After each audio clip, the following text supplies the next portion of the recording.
And that they do. Okay, I have started the stream. Let me make sure we're not. Well, I have to go in the Twitch chat and make sure the sound isn't on. Otherwise, it'll just go on a super loop. Okay, it is muted.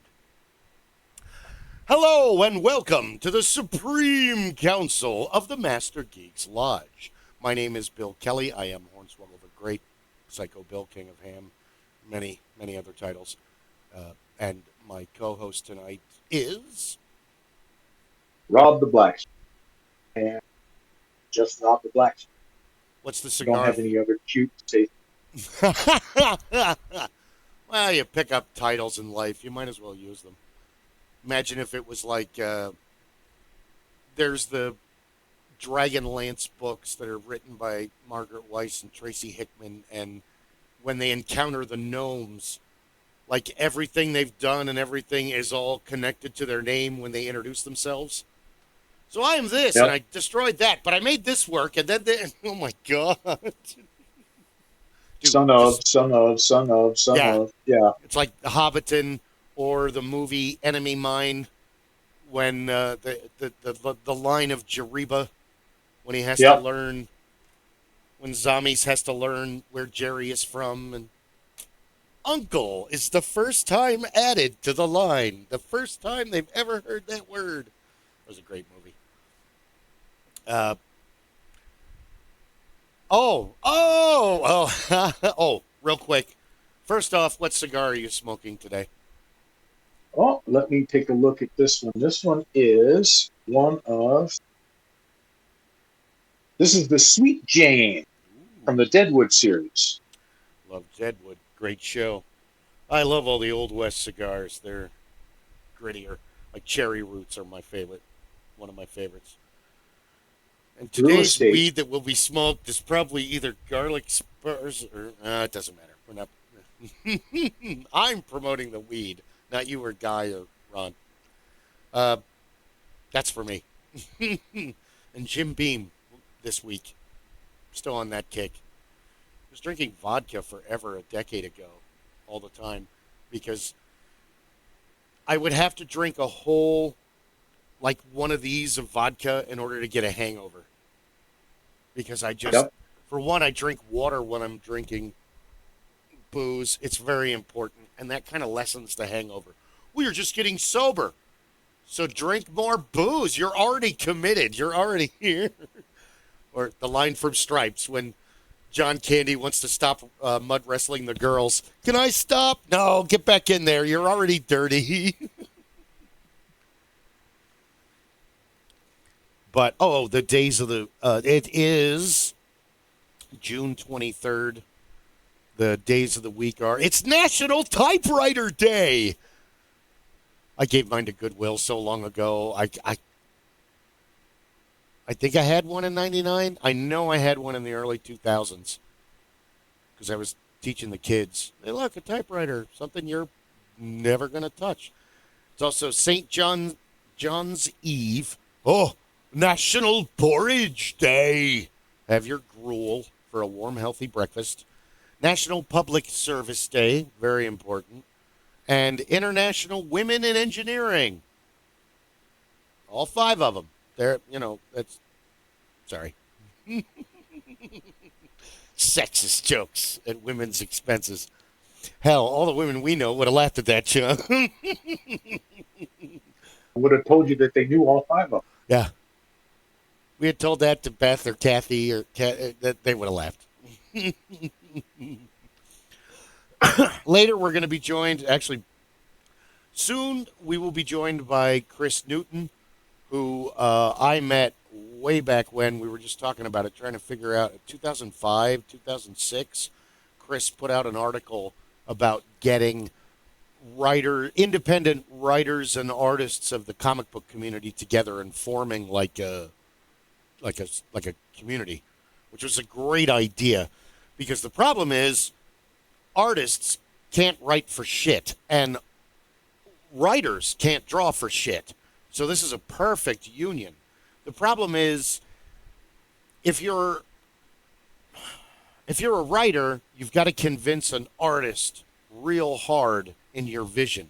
And if you're a artist, you have to make a lot of concessions. You have to be able to listen to the writer and go, "Oh, you know what? That is a good idea to flesh out the backstory of my main character instead of just." It's like there is a television show before Shaun of the Dead came out, and it's called Spaced, and it's the same cast of Shaun and the Dead, but it's about a man and a woman who are best friends, and they're pretending to be a couple to get this flat in England, and they end up becoming a couple at the end of the. Why are we pretending to have sex all the time? Why don't we just have sex? Hey, that's a good idea. But Simon Pegg's character is a artist, and he comes up with a kind of like your standard Frankenstein Wolverine Weapon X kind of story where the man is turned into a creature and he escapes, but then he swears revenge and hunting death. And the problem is the roommate, she starts asking him all these questions that are like legitimate literature questions, and he doesn't have an answer for them because he's an artist. He hasn't thought that far ahead story wise. He's focused on drawing all the pictures and getting the panels down and point of view and shading and coloring and keeping things into perspective. Meanwhile, no, you don't expect, like Todd McFarlane and the guy who does Lady Death, and there's a few others like Eisner and all that. They started out as writers and artists, so they started doing both from the beginning. But honestly, when you get down to the nitty gritty comic bulk of the comic community, they are one or the other. I am a wannabe writer. I can't draw for shit. You get to the point where you get so frustrated with not being able to do what's in your head that you just, no, I can't do this at all. I'm done. You put up a mental block.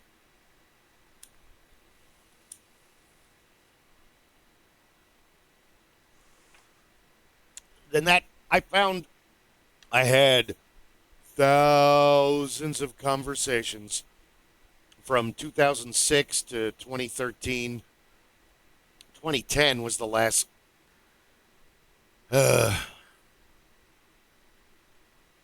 Sometimes you're so focused on trying to get out the product, you make very bad business decisions because I'm not a businessman, and we found that out.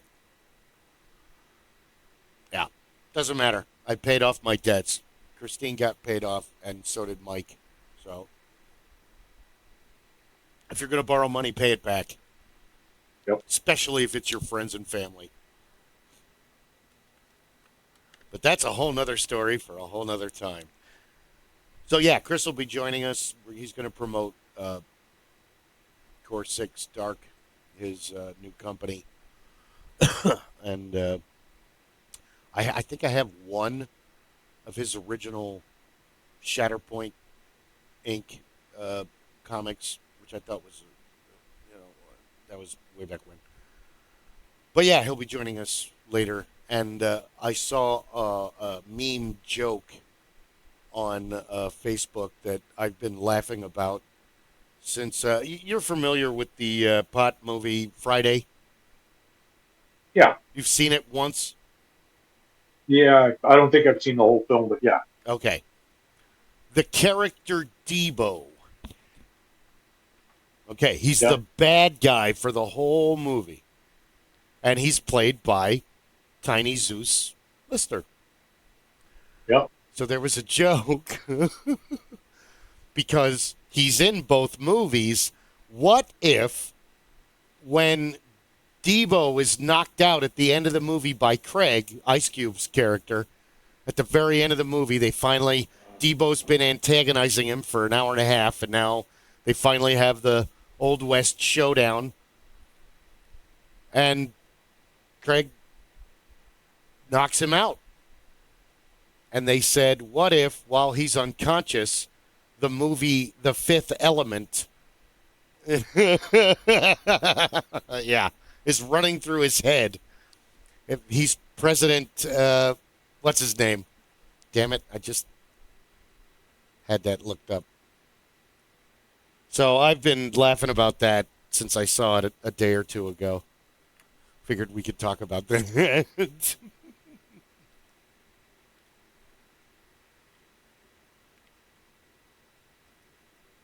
What do you think? I, I think that somebody somewhere is going to take that, do the blend, make a, go ahead and make themselves at least a copy of them. Uh, They'll t- play. They'll come in at some point in time in the movie Friday, and they'll start running that to the point where he gets knocked out, and then they'll drop it in to the Fifth Element at a reasonable point where they can bring him into it and let it play out, and then they'll let that kind of fall away, and then give the absolute ending of Friday. yeah, yeah. President Lindbergh. Tom. His real name was Tom. Tom Lister. Excuse me. But yeah, I'm glad you. I'm glad you came along with that because that was just absolutely hilarious. Give us the I think I cash. saw that. You saw that meme? I think I saw that meme. It was It may just. have been when you reposted it. Oh, I reposted it already. This is stupid. I need to put it everywhere. That's what I do. Oh, the fun we have.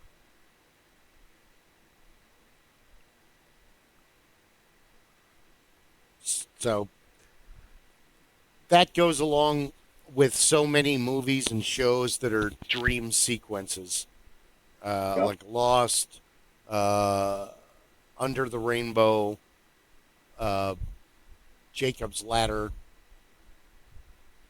The Wizard of Oz, one of the most famous dream sequence movies. And you were Well, there, and you were there.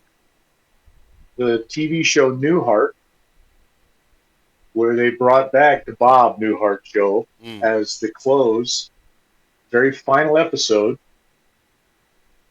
So you had Bob Newhart, who was playing the guy who owned the hotel, and you had the Daryl. This is Larry, my brother Daryl, and Daryl, Daryl. and my other brother Daryl. And the very last episode of the show, he goes to sleep, and the next thing you know, he suddenly wakes up, and he's in the bed from the Bob Newhart show, the original television program. He wakes up, and Santa Chet's there, and he's like, And shit. "You're never going to believe the dream I had." Bob. Both shows were awesome. And they were just set up so well. Because his comedy is layered like a Marx Brothers movie or like Victor Borga's comedy. Yes, you can take a couple moments out of it, but just do yourself a favor and watch the whole hour because the jokes are ramping up and then he goes back to jokes that he did a while ago, and if you're not paying attention, you're lost. That's one of the things, that entire comedic style, very rare today, but that used to be a standard for a long time. You had to tell the tale. Stand up, as it is today, didn't necessarily exist. Vaudeville had some of it, but there was a period where they developed into, you had to tell the story. I've got to hook you, got to bring you along, got to give you enough to keep you interested, laughing, enjoying, and then I'll hit you with a final punchline after about 5 minutes. You're invested in the story, and I can throw a twist, and now you're busting a gut, and then I can move on to the next tale. It's interesting that you say that because you're right. Let's go pre-vaudeville to, well, they kind of overlap. The Victorian era and before. You have plays at the theater with Commedia dell'arte on the onset. You have dinner theater, which is really where that comes from. It's refined way later and on a you know dichotomous scale, but one of the things that's gone now, or I shouldn't say it that way. One of orators or authors reading their books have been replaced with the one man show, which you're right about the vaudevillian thing because I've watched a lot of vaudeville stuff, and I had family. My great aunt was vaudevillian, singing, dancing, jokes, and you if you wanted to do stand up, you had to do it with another person, and like you said, you had to develop characters, and at some point the two of you would have to do a song. Yeah, you had to have a tale that carried people along. You didn't get a lot of the one-liners. The one-liners were for the MCs or for the bridge folk. So I've got the dancer, she's coming out, or the group is coming out, they're going to do their dancing. Okay, now I got to give a bridge because we're going to bring out the band, and the band is going to Yeah, play. They're going to play 4 or 5 pieces. And then I've got a bridge because because then I'm now going to we got bring to in get the the magician. The magician is right, coming, and he's got a cabinet and a bunch of other shit. So you go out and sing while we're getting the band off the stage and putting them. And you're right. So a lot of times exactly. they would just, John, go out and read this book. And you're starting to, it's kind of interesting because a popular thing that I am noticing on YouTube, which is the new, it truly is the new community theater. Like and subscribe. Used to be Yes. every town had a theater, had a what would be a community theater. So you had originally you had a stage where you had an orchestra pit or an area for a piano, whatever, to provide entertainment. It could be comedies, it could be plays, it could be Mm. music, whatever the case may be. Then, with the advent of motion pictures, the community theater became the movie house theater. So you still had the stage, you still had all of those The piano. functionalities, but you now had a projection. So you could provide that. And for a long time, those movie houses, as they became movie houses more than theater centers, then they still retain many of the theater components. A perfect example here in town is the Orpheum downtown. It was converted to a movie house, became a premier movie house. They still had a stage. They still stage productions there today.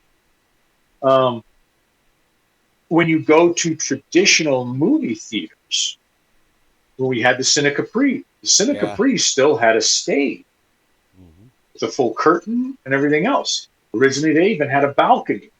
Yeah. So that was an amazing bridge for that style of entertainment. YouTube has become that place.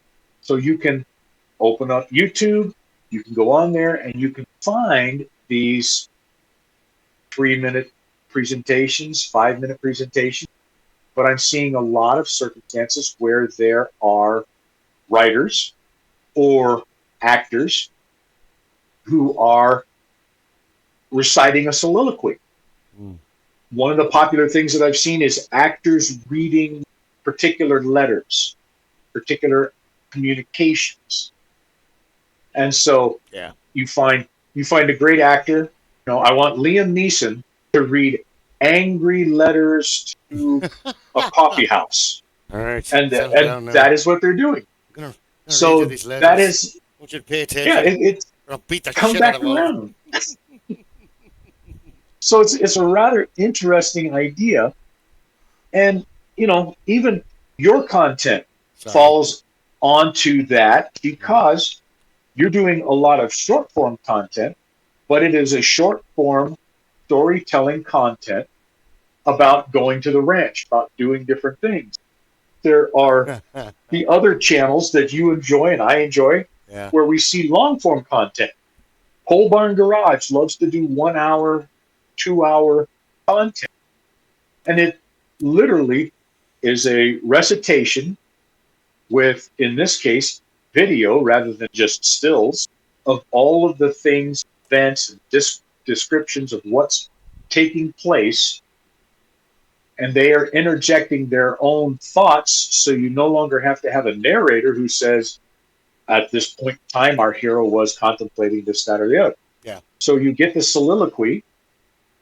So this is the new community-based theater, and I'm not talking about, the community-based theater where you have the three people who their greatest artistic adventures were they were in high school plays and they went to college and they barely got through their bachelor's program in theater arts, but now they live and die by being the director of the community Yeah. theater in Susquehanna, wherever. You're not wrong. In fact, you're 100% correct. And the Christopher Guest team, who has done Spinal Tap, Best in Show, A Mighty Wind, and the one you're talking about is called Waiting for Guffman. And it's all about community theater. And it hits all of the, like, the director is arguing with the board on which play to do and how to do the play. The music director and the director get into, well, I think the music should be like this. Okay. Yep. So they make it's Parker Posey's in it. It's great. Fred Willard, Eugene Levy, Catherine O'Hara, all of them that are in the mockumentary movies, and they're really good. Yep. But they wait for a talent scout the entire movie, and when the dude shows up at the end, he's a totally different guy. He's not who they think he is. He's like, oh no, I'm just here to see my niece. Great play though. You did a wonderful job. Yep. See, that's why I equate much of the more recent YouTube content with what the original theater was in Shakespeare, Where it because that was a popular theater, yeah, and it was and interactive. what he wrote was not this highbrow communication. They were great moral stories. They had some wonderful tales that went with them, but they were written to the general public. And they were written with 2 points in mind. I'm going to teach you something and I'm going to give you a moral lesson here, Yeah. but I'm going to do it in such a way that it's entertaining and you're not going to realize or recognize that I did it till after it's done. And then you can be upset when you go to the tavern to have some rancid meat and some old grog. Good luck. Roll for initiative. But you're not wrong, because even his historical plays have the same formula. Yep. You're going to listen to the history. You're going to learn the lesson. Here's how he fucked up. Don't make the same mistake. Oh no, killed at the end, or oh yay, happily ever after, which rarely happens. I think Henry IV is the only one where you're like, yeah, Hotspur, go beat the shit out of the Welsh. Oh, okay, we're good. And then Well, and Falstaff is in most of those, and Falstaff he's a character you can relate to, because when you're young, you know an old guy like this. Whether you live near him, or he's your uncle, or your in-law, or he's at your job, you work with him, and he's that back in my day, don't you know who I am? Yet yep, he's also the corrupter of youth, and so he's not. he's the Go ahead. he's the consistency, and he's the narrator, and he's the one that ties it all back together again. Yeah. He has to bring in the old tales. He's the bridge. I have to bridge between the two areas of these ideas. So even if it's not the same name, the same character has to fall and be the bridge Yeah. between each of the functionalities. Each of the And plays. and Shakespeare's whole program. He wasn't a fool. He was a drunkard, or by some counts, he was a womanizer, or a man of certain questionable moral values at times. But again, that's all speculation. None of us know him, That and was there a was long nothing time ago, written. and we weren't in these bodies then. But it's he was smart enough to know that Excuse me. he could produce satire, he could produce commentary on the political conditions of the world in which he lived, only if he produced them in a fashion that allowed that he could say, no, no, this is a historic telling of the tale. I am exalting all of our great leaders and all of the royals and everyone. I agree. I believe. Oh yes, I'm merely the jester. I merely poke a little bit of fun and bring a smile. Yeah. Oh, hey, lolly, lolly, and let me juggle over here while you're not paying attention that I called you a fat, bloated warthog. Well, even so, a lot of his plays are just jester esque. Festi is a perfect example of that in Twelfth Night, As You Like It, the Christmas play, because she's mourning her brother, and then he basically tries to make her realize how stupid she looks. Dude, let him go. He wouldn't want you to be mourning him like this. Dude, he was a riot. He was fun. He would want you to party and live your life, and he wouldn't want you to wear all black and sit around in the castle and cry your eyes out every day.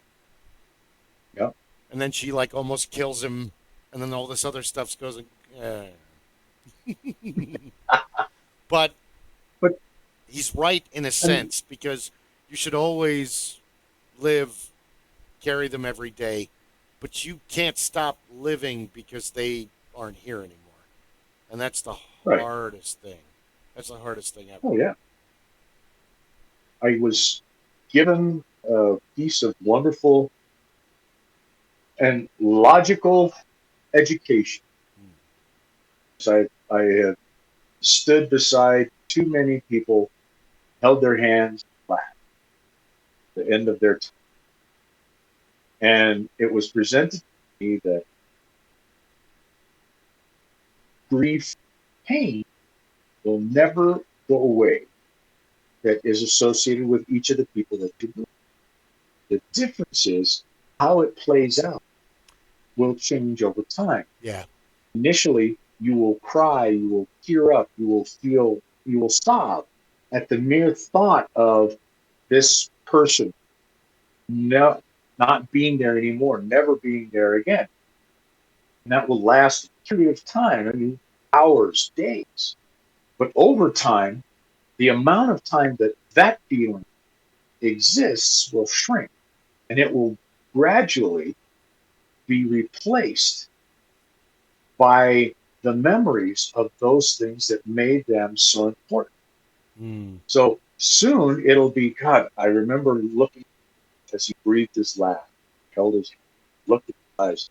And then it will change immediately to, that reminds me of the time he and I were standing there in a crowd of people, and my girlfriend was here and his girlfriend was there, and they were giving us a hard time. So the two of us looked at each other, looked longingly into each other's eyes, held our hands, and professed our love for each other as loud as as as as in character of a homosexual as we possibly could, while our girlfriends looked at us and walked away in disgust. So that's the kind of thing that's how it changes. You're It was always described to me that upon thinking of them, you will have a frown. Mm. And that frown will remain for a time. As you go along, remember, recognize that they're not surely gone as long as you have them. That frown lasts less and less. It tends to curl up because you start to remember things like that. Yeah. Or the time that he called you, the time that he walked over and slapped you in the ass in the middle of the grocery store and called you a hot piece of work, or something like that. Whatever the case may be, The those pranks you moments. played on one another, yeah. That's awesome.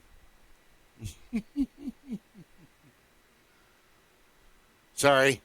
Like and subscribe. I didn't mean to go that deep, but there you have it.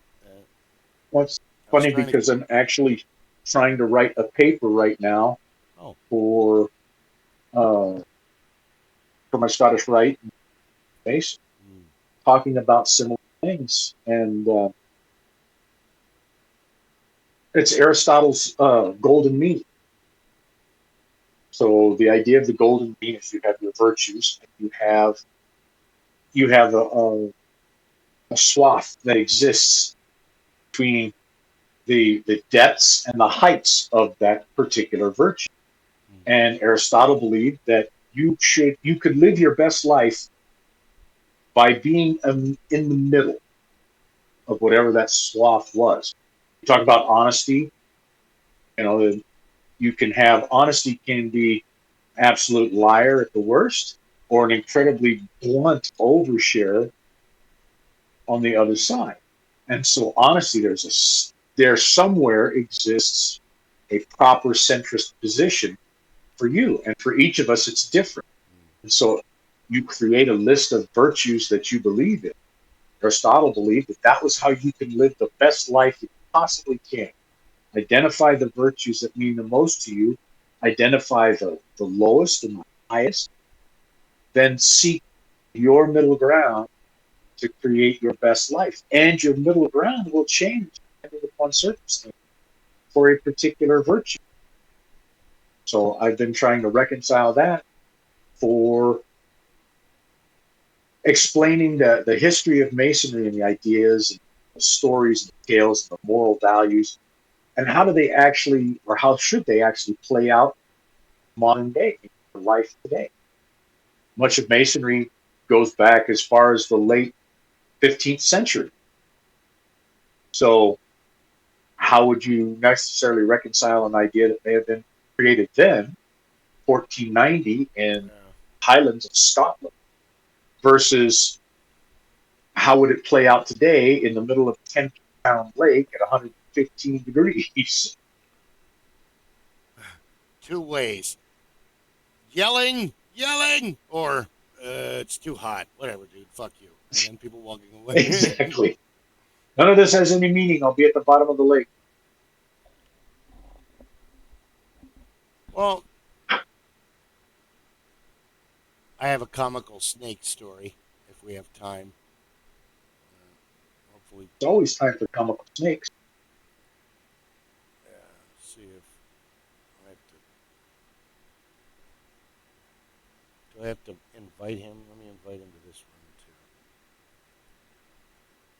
too. Look, kids. Let's see if that worked. How to hack Bill's Discord room? Who the fuck is You this? think How did this guy get in? Okay, we got another room. Hey, see, there he is. Maybe, Hey, hey, maybe it was just me messing with it, and I couldn't. Have you been trying to get in for a little bit? no, I was at work when you sent it the first time, Oh, okay, right on, right on. and since we were so slow, they let me go home early. Hey, even better. Well, Right? when you are ready, or are you ready? All right, give me a minute. I wanna set up my phone thingy here There you and get into my chair because I'm old. go. Get into your chair. And prepare to be asking questions. Wait, no. Answering questions as we ask them. What the? Take two. papers? Yeah, are your papers? Sign the papers, old man. I will not sign the papers. And you will sign the papers right away. I have made some experiments. How's Gretchen doing? I see her moving in the background there. I'm even gonna change my shirt for you. Oh, that's probably a good thing. Do you have a Do you have a Deep Core 6 shirt, Dark? I do. Put that on, and that way I do. you You could want to wear promote. that? Well, then that way you could promote, dude. All right. Well, Kris is having technical difficulties. Like and subscribe. Guy is not able to be here tonight due to family issues. Ron, well, I mean, he's a scoutmaster. There's going to be times where he's got him and a bunch of other dads are doing Boy Scout stuff. Do club rope and leather and all the shit you used to do in Boy Scouts. Such an awesome time. The Boy Scouts is wasted when you're young. They should have man scouts, and you should like be able to go to Camp Geronimo, which is here in Arizona, up in Payson, about an hour and a half from Phoenix, and you should be allowed to like do all that shit that you did in or Cub Scouts and Boy Scouts and Weeblos, but do it now as a man, where you're like, whoa, really? And you would like pay attention, and because you're like, okay, yeah, birds, whatever. Are there any girls up here? You know, so it's Boy Scouts is wasted on everybody. So, Rob, Kris, Rob, I don't think you guys have ever actually met. How's it going, Rob? It's going well. How you doing, sir? Well, I'm doing all right. Good. And again, Guy, the other Ron and Guy can't be here tonight, but we'll make do. So, You know what? Go. I did something special just for you. Okay. I'm going to get every other Monday off early so I can do this So with can you be on the council. if you want me to. Well, yeah. Yeah. If you want me to come on the council every other week I think that would or be every good. couple weeks, I'll be available. Yeah. Hey, I've been trying to encourage him to start his own podcast, and I've been relentless about it because Yes, you have. Kris knows fucking everybody in the comic book community locally in Phoenix because he's been going to all the comic cons, interviewing people, talking to people, talking about comics. So it's like, dude, you should probably use that to your advantage where Comic Con is huge now, but it wasn't always that way, and it's gotten really weird now that, not in a bad way, but now that manga and anime has influenced and kind of moved in next door, the neighborhood just got bigger. That's a better Right. that's a better analogy, I think. So if you're not keeping up immediately with all the new cool stuff, or you're not able to have somebody younger that can explain everything to you. What's this? Oh, Dad. Okay, that's these guys at the. Okay, I don't know. I haven't seen this cartoon. I'm at work. You guys have time to watch this, you know. So I think that I was trying to remember and introduce you, Kris Newton. Go ahead, plug it. Me? Plug you. Go. All right. Kris Newton from Core 6 Media and K6 Dark and formerly Shatterpoint Studios. All three of those are me. Writer, creator of Stand Adventures, which has been indefinitely shelved because of Scott Shihai. But currently working on other comic books, writing projects. Working on a BDSM comic book right now with somebody back east. Got a bunch of, stuff that I want to do. We still have to work on Dashfire Inc. I still think that would be a fun radio drama. I think it would be too, but we've got to come to the same page because I wrote half of it and sent it to you, and you're like, "What the hell is this?" And it's like we're just not connecting on the vibe in this thing. So with time, you can't just jump in. It takes multiple iterations of writing as a process. Yeah. One day in either 2005 or 2006, Christine showed me your email or post or Craigslist thing about ICCP. Oh my God. Independent Comic Creators of Phoenix, I think is what it was called. What year did we all go to, what was it, McDowell and 24th Street? It was like a coffee shop on It McDowell. was a real nice coffee shop. It still exists. Yeah, It's a totally it different was. business, though. I want to say 5. I don't remember. It was so long ago.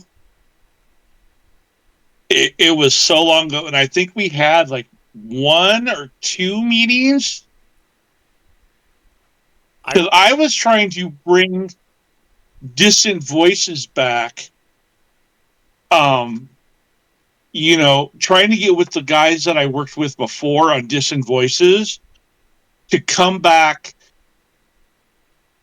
and try and push at least one of those titles out. And, you know, I figured I could network with other people here in Phoenix and expand my little circle of just me. And that's more or less where we met, was there. Yeah. It was you I and think. I and probably about 20 other people. And they were random. It was just I don't think it ever got that big. people. Maybe I'm thinking of... There were other customers, too. Maybe I'm just including them. And they had nothing to do with it. It was more like 12. Yeah, that sounds better. I think there was maybe like 8 or 10 of us. See? Thank you for grounding me. There wasn't a whole lot. I don't really... There wasn't a lot, no. I was trying to boost our numbers. No, it wasn't a lot. But there were a lot of people there at that coffee shop. It's a popular, iconic coffee shop. Yeah. But that kind of was, I was kicking around a couple stories and kicking around the idea to do it, but I was really on the fence, and I was driving Christine crazy, and then finally it's going to the meeting kind of pushed me to create Worldwide Villains. And then the bizarre thing was, well, the universe works in a spiral. So it's like, here's this thing, oh, you're going to run into this guy you used to write comics books with in high school. Oh, he's going to be doing nothing either. So it was just like, dum. So we... Yeah, like the spiral that goes down the toilet is pretty much what it was. Because I know a spiral down and up. We did like right. We did a couple meetings, and then I don't know if it was you or somebody else kind of took over and ran with it. Kurt, I think. And I see ICCP around every once in a while. I think there's still a Facebook group that I have no part of. Luckily, it's been 20-some years. The stigma of us dropping the ball will not be around forever. It's hard to run a company, write a comic book, get artists, run an organization, run a group of people, and a community. Right. It's a pain in the ass. Right. You know, but one of the people that I met, he was a young kid when I met him in 2000, 2001. I don't know if you know Scott Godlewski. Sounds familiar. He did the alternate cover for us for Distant Voices for our San Diego Comic-Con. We went to San Diego Comic-Con and vended in 2001. Right on. And Scott Godlewski was just a kid at the time. He was like 18, 19 years old. That kid went on to work for DC Comics, drawing. Wow, good for him. Superman, the Justice League. Just the last big thing that he did was Justice League versus Legion of Superheroes. Oh, right on. He's got a Superman comic book coming out next month. Really? Well, that's pretty badass. And, you know, he works for Image. He worked on Copperhead for Image. Really? Good for him. Yeah. It's always good to see little boys succeed. You know. Right? That's awesome, dude. That's awesome. And the coolest thing, though, when we were in San Diego, right next to us, on one side of us, was Andy Park and Phil Hester, who were working with Kevin Smith on the Green Arrow at that point in time. Really? Well, that's pretty Yeah. badass. Yeah. And hold on.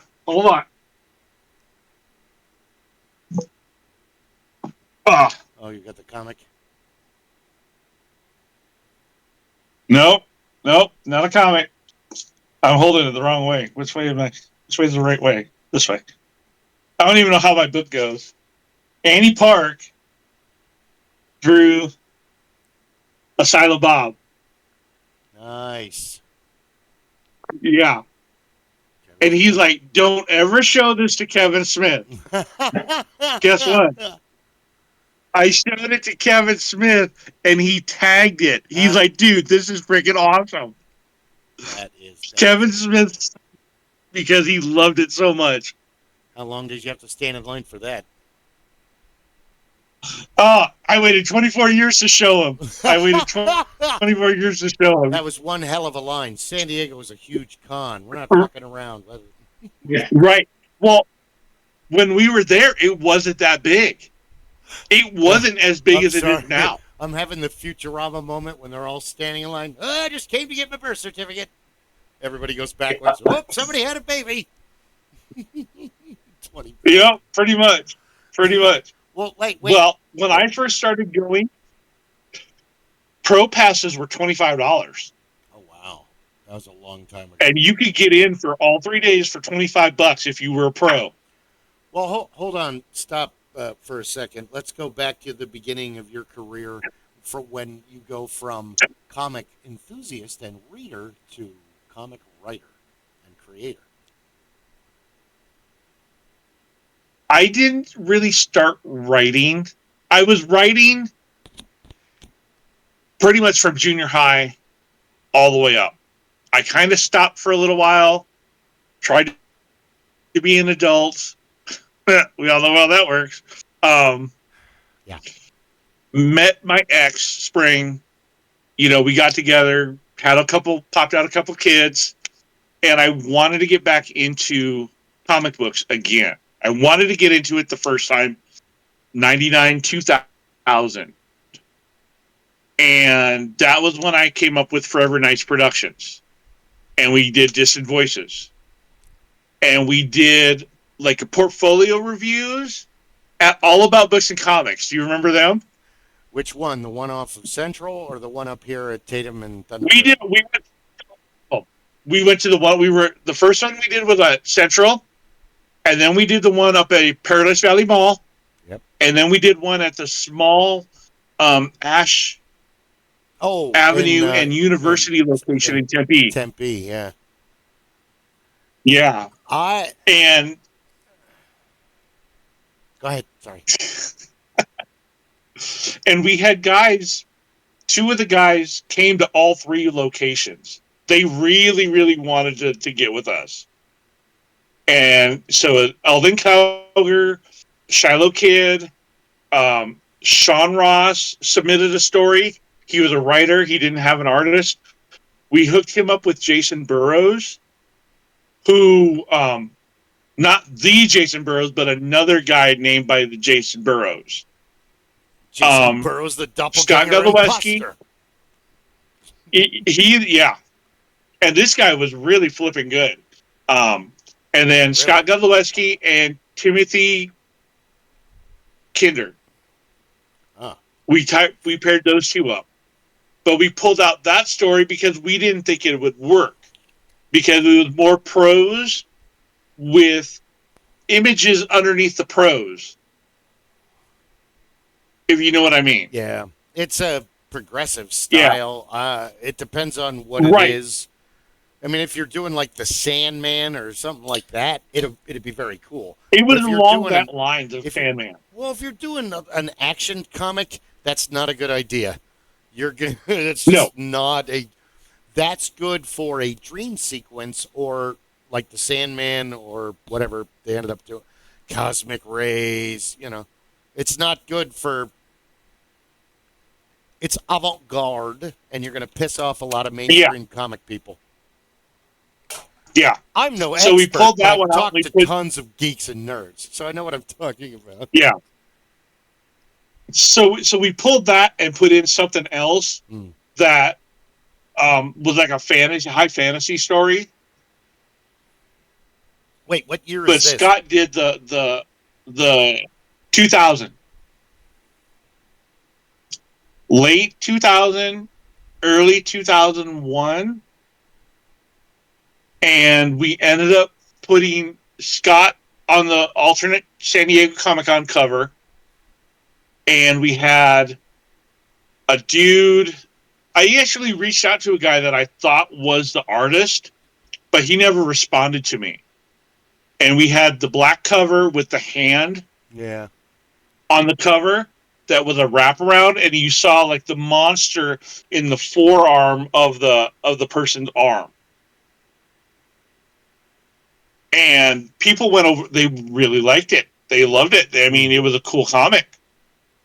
It just, we never got any traction anywhere. After the first one, you know, my business partner decided to keep all the money and throw away most of the comic books. And after that, I just kind of gave up. It's like, why do I want to do this? Why do I want to do this? And I kept writing, every now and again, working on stuff, pushing it through. And it wasn't until the stroke and meeting Justin that pushed me back into the comic books and in wanting to do comic books again. So what year was because with the stroke, I lost all vision in my left eye, which is still gone. It's still bad. It'll never, ever get better. Yeah. But I used to wear really thick glasses. And you can ask Bill. I mean, I used to wear really, really thick glasses. Yeah. And Justin would have me help him at the shop, at the club. On the weekends, we'd have a party on Saturday night, and we would sell stuff from pallets that he bought during the day to make money to run the club at night. And, it was interesting. He kept telling me, you're blind, not stupid. You're blind. You're not stupid. You can do something other than just this. And that's what kind of pushed me into vocational rehab to, try and better myself with my disability, kind of come to grips with it. Yeah. Because it was a year before I did anything. I was so depressed after the stroke that I felt my life was over. Yeah. And it's really hard to look back at that because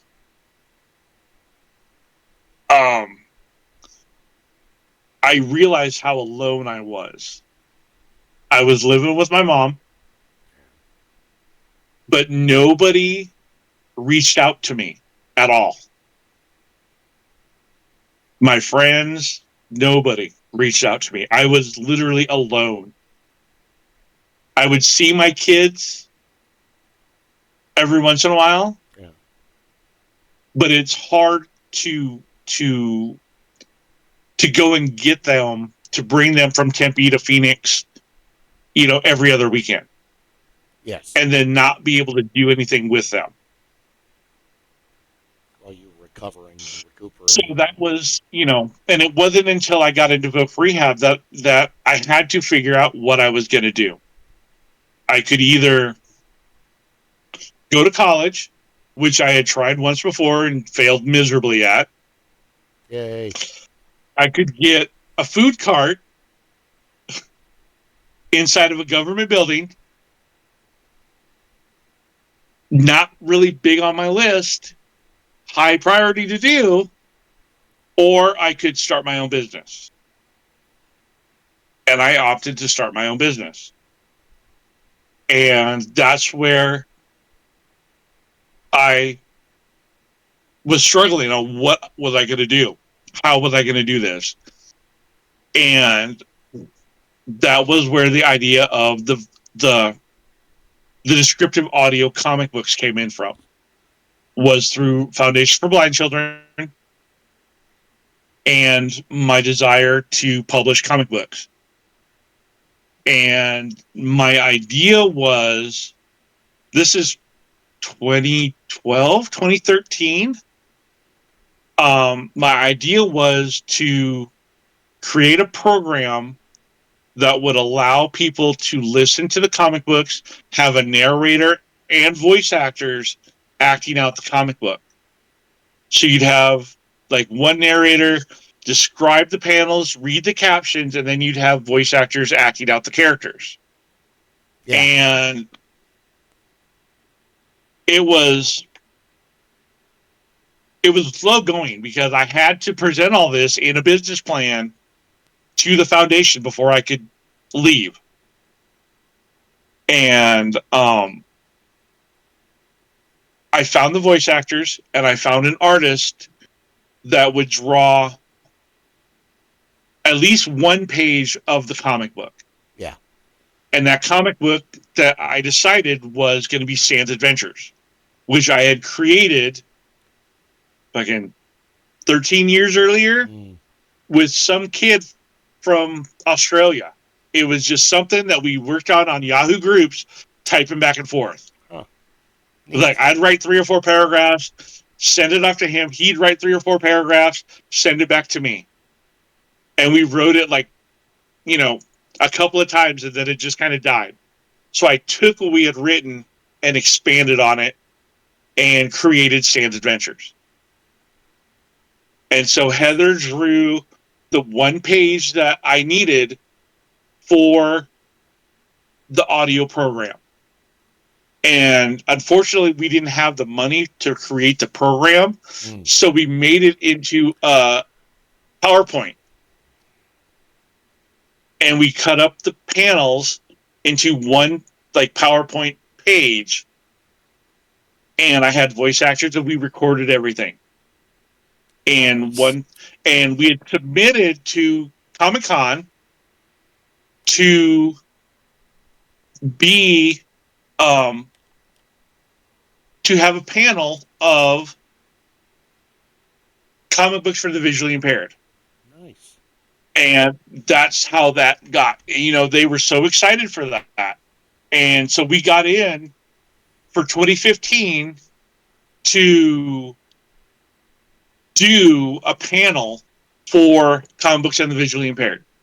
So we had everybody up there. We had all the voice actors. I had Hara. I had Heather. I had everybody was there.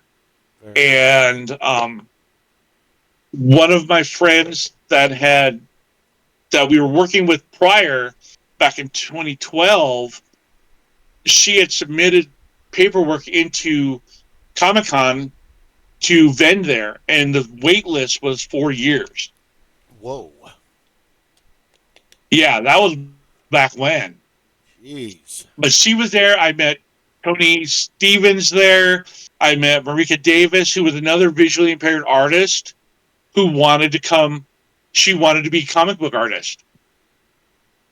So I just kind of, you know, met all these different people. And, you know, it was weird. It was almost like I was a celebrity. Nice. But I didn't see myself as a celebrity. Well, who does? I mean, you know, Tony Stevens is still writing. He's still creating his comic book 10 years later. He's hoping to have it released next year. So, you know, I'm just like, cool, great, yeah awesome. Sometimes it takes over a decade, you know? Yeah. I mean, it takes a long time. I mean, I felt I was lucky. Yeah. You know?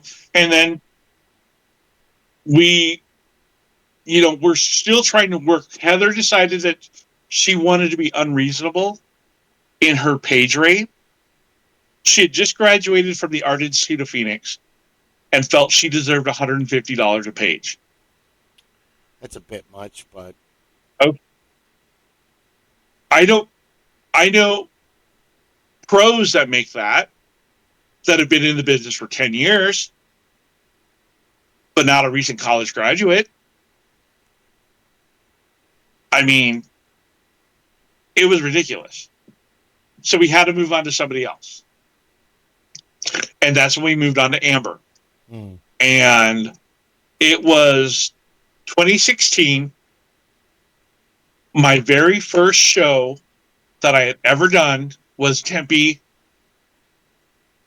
FanCon.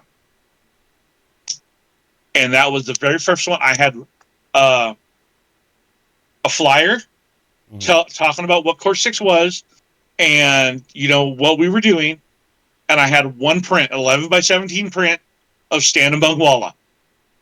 And that was all I was selling. And it was downstairs in the Tempe Public Library. There was 10 other vendors there. 10 or 15, I don't remember. And it was the most fun I ever had at a show. Yeah. Besides actually going to a show, it was the most fun I ever had being at a show. Yeah. This is my comic. This is, you know, yeah. This is what I'm doing. This is what I'm presenting. And a lot of people were into it. They liked it. They liked the idea. It's just about a month later, I want to say it was March. That was the end of January. Mina had the baby, had Aiden in February, and then March 23rd of 2016, I had my massive heart attack and died. And I remember it. My friend Kelly stopped by the apartment because she said she would stop by. She took me to Tempe St. Luke's because she was going to Santan Valley to see her boyfriend. She dropped me off. They admitted me.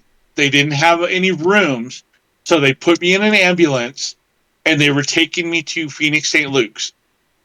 So we get off, we drive out of Tempe St. Luke's to the freeway. They get on the 60, and when they hit the curve, I guess it's a Broadway curve by the mountain. Yep. I pass out. I died. I just closed my eyes and I was gone. And I didn't wake up for 2.5 weeks.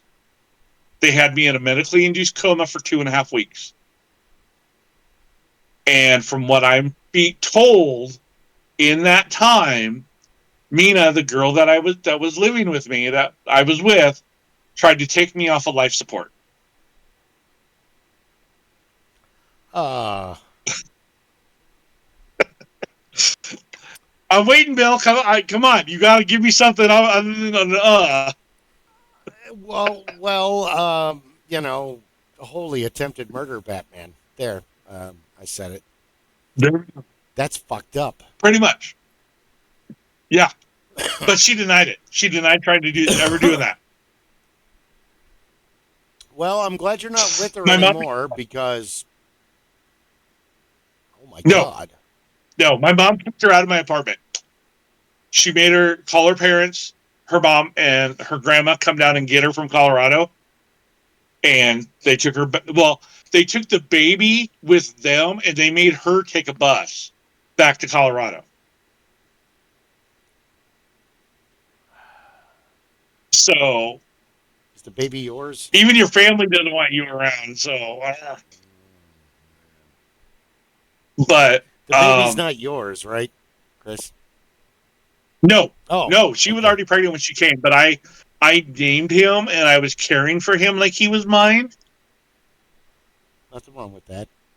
So, you know... But when she tries to kill you, there's a problem. She's obviously not safe with the kid, either. No, they took the baby away. I think, from what I understand, her sister has Aiden. And not long after she got back to Colorado, she got pregnant again. And I think they took that baby away as well. Why are the crazy ones always so fertile? I don't know. All the awesome ones can't get pregnant at all. And then the crazy ones, you're just like crossing their path. You're like in the mall and you hit shoulder to shoulder. Oh, excuse me. Boom. Whoa, really? No, you're kidding, right? Let's get Pretty much, yeah. Yeah, let's get to the hospital. Just let's go. But Jesus. while in the coma, my voice actors were coming to see me. And they were talking to me while I was in my coma. Oh, good. And have you either one of you ever been in a medically induced coma? No. No? I dreamt while I was in my coma. I dreamt my first dream was I dreamt I was Iron Man. Well, that's pretty awesome. Right? And another one I dreamt where I was traveling with my kids. Your boys. And we were going to see Jay and Silent Bob. We were going to meet them at a comic book store. Nice. I don't know why I dreamt that, but I did. But apparently, while my people were coming to see me, they were telling me that we got a table at Comic-Con. So you need to and that I needed to wake up. And that, yeah, they were telling like, you need to wake up. We have a table at Comic-Con. And I woke up 2.5 weeks later. It was like middle of April. Oh, wow. And the first thing I asked is, are we going to Comic-Con? I heard them. Yep. I don't remember them telling me this, but I heard them. On one level. In my state, I heard them. So it was weird. It was really weird. Yeah. And then I had to do physical therapy. They released me to physical therapy about 2 weeks after I woke up. So by the end of April, I was in physical therapy trying to learn how to walk again. My heart, they wouldn't allow me into physical therapy without one of those heart things. Like if you go have a heart attack, it shocks you. And I was in therapy for 4 days before they took me back to the hospital and did an electrical ablation where they stick the tube up your femoral artery and they go in and they shock your heart. Because mine was beating at like 140 beats a minute. And it should be like half of that. And then once they did that, I was fine. They released me like 2 or 3 days after that. I was home. And then we got ready for Comic-Con. You know, Amber did a bunch of prints that we sent off to Ready Comics. And I've been working with Ready Comics ever since 2016. They've done every print that I've done. They've done all 3 of Stand Adventures. They've done Jax, and they've done they printed Frozen Heart. Oh. So all of my books I've gotten done at Ready. So good to know. You know, printing is a nightmare. I'm glad that you have a good story about it because people are viewers. I will only use Ready. I won't use anybody else. Greg took it over about 5 years ago, I want to say, 5 or 6 years ago. He bought it from the original people who owned it. And he's been nothing but tremendous to me. Like for the Scott Sheehy book that we did, the tribute book earlier this year. Yeah. Greg brought it out to me at Tempe FanCon. He delivered it personally, the finished books. Wow. And I'm like, dude, you didn't have to. You could have sent a lackey. He's like, no. No, I needed to do this myself. I'm like, dude, I love it. That was pretty awesome. So yeah, so I will always only ever use Ready. And then we did what? They've got your lifetime loyalty. Yep, they do. They do. So we did 2016, 2017, the year of Jason David Frank. Do you remember that? No. When the guy tried to kill the Green Ranger at Comic-Con? Oh, that's right. That guy. Sorry. Yeah. Like that was familiar. 2017. I can't remember everything. Yeah. 2018 and then 2016, 17, and 18, we were in an Artist Alley booth. 2019, we moved up to a full booth. Gotcha. They're expensive. How much was it? A 10 by 10. Then it was $1,000. That's it? It was $1,000. Because what? 2010. Now? No. Back in 2010, the booth was 1,080 and change. Really? Yeah, it was still about the same. It was still about the same in 2019, but we were at the end of the 200 row. Okay, when we get there to load up on Thursday, because it doesn't take us that long to set up. I mean, we had Latique with us, so it really didn't take all that long for us to set it up. But we were at the end of the 100 row. Another vendor took our spot and swapped our nameplates. What? Yeah. Did they stop writing the booth number on the nameplates? No. It was hanging up off of their 200. So the guy was. But they didn't have theirs up because they said that was their spot. But they didn't have their nameplate up there. That's impossible. And right? And they had shown up on Wednesday and they had pretty much already finished setting up their booth. And bunch of assholes. And they wouldn't do anything about it. They wouldn't give us our money back. They wouldn't do anything. That wouldn't have happened in 2010. Yeah. It's math. Okay. We'll get to that in a minute. So that was we had a shitty con that year because Amber was giving us a hard time about the prints and she wanted to be paid all this money. And so she wouldn't sign off on the separation agreement between Core 6 and her. And we had like 12 prints that we could have went out with for that show.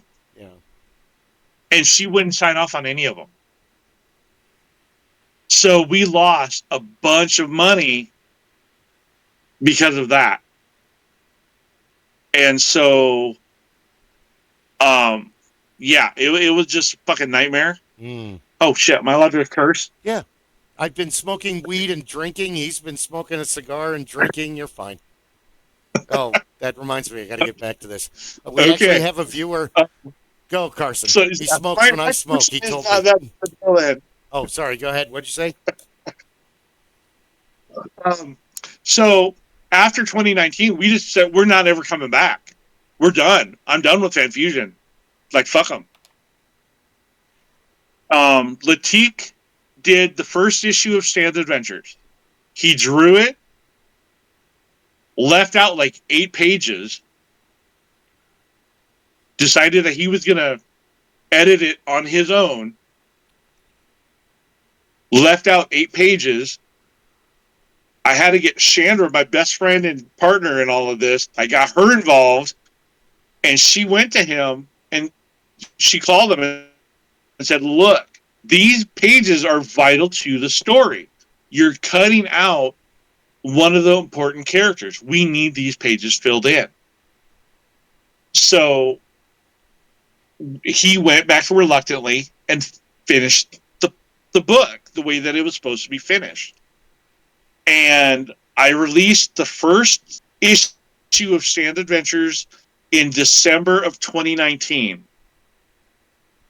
I was already working on issue 2. Issue 2 was already, I want to say, halfway written, or at least a quarter of the way written.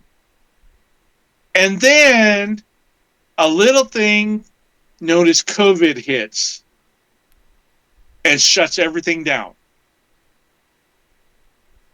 I think I did Tempe FanCon 2020, and then right after that, they shut everything down.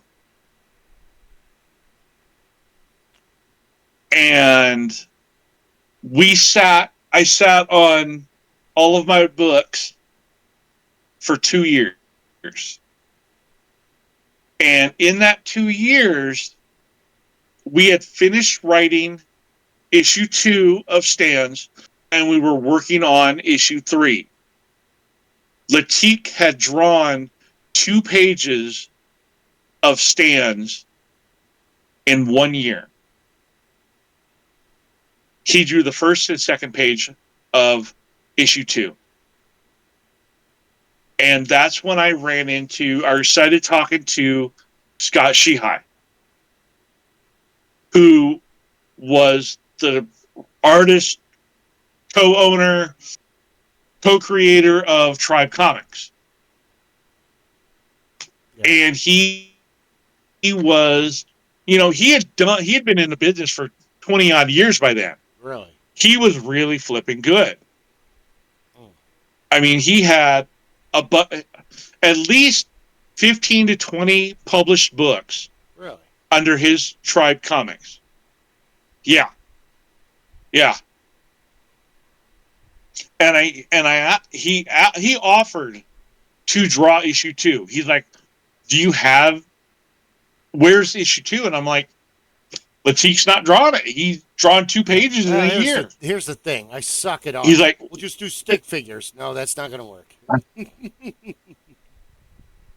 Right? Yeah. Right? And he's like, send me the script. Send me the script. So I sent him the script.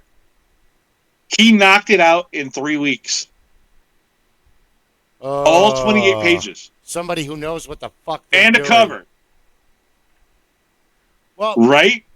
The problem is Joe Flores is. Go ahead. What? No. The problem is that I would court Joe any Flores artist, so that would take them forever because they don't know the scope, timeline. It's like, we got to get this month done for next month, and then the next month, right, and so on, and so like right. The fucking Pantene commercial, and their friends, and their friends. Right. So then Joe Flores, his colorist and letterer, finished coloring and lettering the book in like 2 weeks. Oh, wow. He's good. Damn. He's really flipping good. So in the span of a month and a half or thereabouts, I had issue 2 done. And I mean, we could have had issues 2, 3, and 4 done in the pandemic if we had been writing consistently. Yeah. But everybody was going fucking crazy. That's another thing too. It's you got to really have the first 5 issues done before you start talking to artists. Yeah. Because the last thing you want to do is not have the next thing for them to do, because they're like lead singers or lead guitarists in bands. They're going to go with another band if you don't stay in front of them like all the time. There's a reason John Lennon was a dick. You can't let Paul McCartney and George Harrison go. That'll be disastrous. Yeah, it was rough. It was rough trying to get issues 2, 3, and 4 written. We finished issue 3, sent it to Scott and Joe. They had it done in 2 months. 2 months. And that's when we were thinking about doing the Kickstarter with the pizza boxes and everything like that. And I'm like, dude, I mean, story set in space in a pizza parlor. Why wouldn't I do pizza boxes? Freaking no brainer right there. And Scott drew original sketches on all of the pizza boxes, every one of them. Nice. And unfortunately, you know, we were finishing up issue 4. Chandra had to write 10 pages because I was stepping back from stands to work on my more mature stuff that I've been wanting to do. And Chandra was writing issue 4. She had written the first 15 pages all on her own with a little bit of input from me and Doug. And she was going to finish up the last 10 because it was the big speech that she's been wanting to do since issue 1. She had this big old long Braveheart speech that one of the characters wanted to do. And she was like, okay. I have to write. You need to fucking get stoned and you need to fucking write it. Stop thinking about it. Stop arguing with yourself. You need to fucking write it. Well, that's the other thing too. And like, I have. Oh, go ahead. Sorry, go ahead. Yeah. And then I had written a 16-page prequel story of Bungwala. And Scott was in the middle of drawing that when he passed away last year. He had finished the last 10 pizza boxes that he needed to do. He had drawn two fan art pieces for Tucson Comic Con last year. And he had given me 2 portfolios of all his original art. Yeah.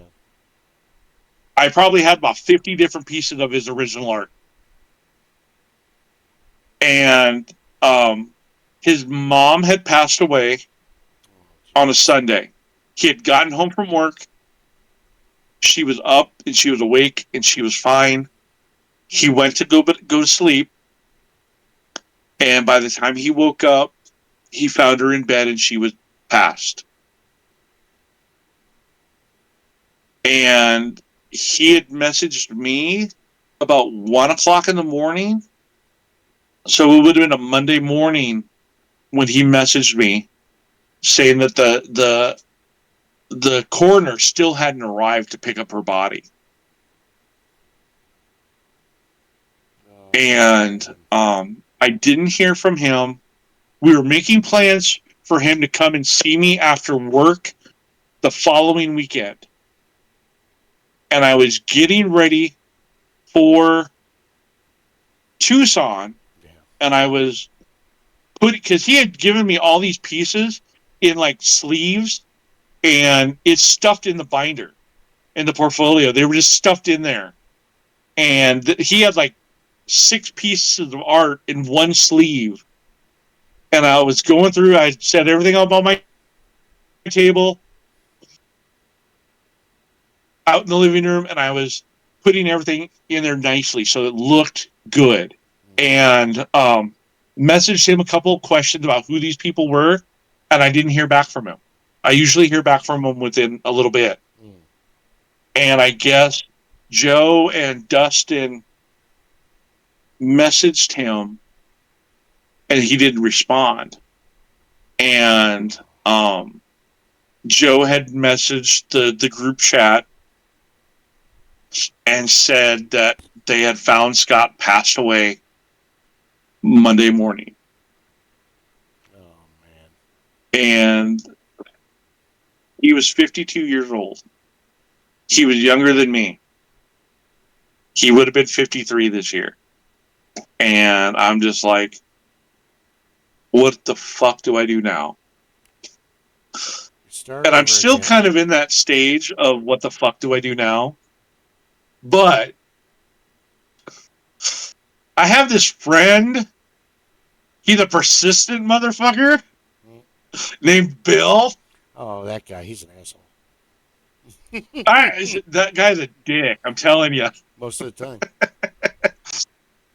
I think that. Tell me that I need to do a podcast. Well, I just have a feeling that whether we do it here or whether we do it on your terms, where you guys can argue Superman versus the Silver Surfer for hours and hours and hours, or people want to listen to that stuff. They do. I was blown away, and I hope she sees this episode because Katrina at work rocks. And she's also a fellow left-hander. And she's like, I started watching your podcasts. I'm like, oh, that's awesome. You care about what a bunch of crusty old guys did.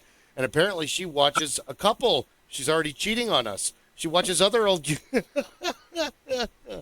We're not the only podcast full of old men jabbering on about everything.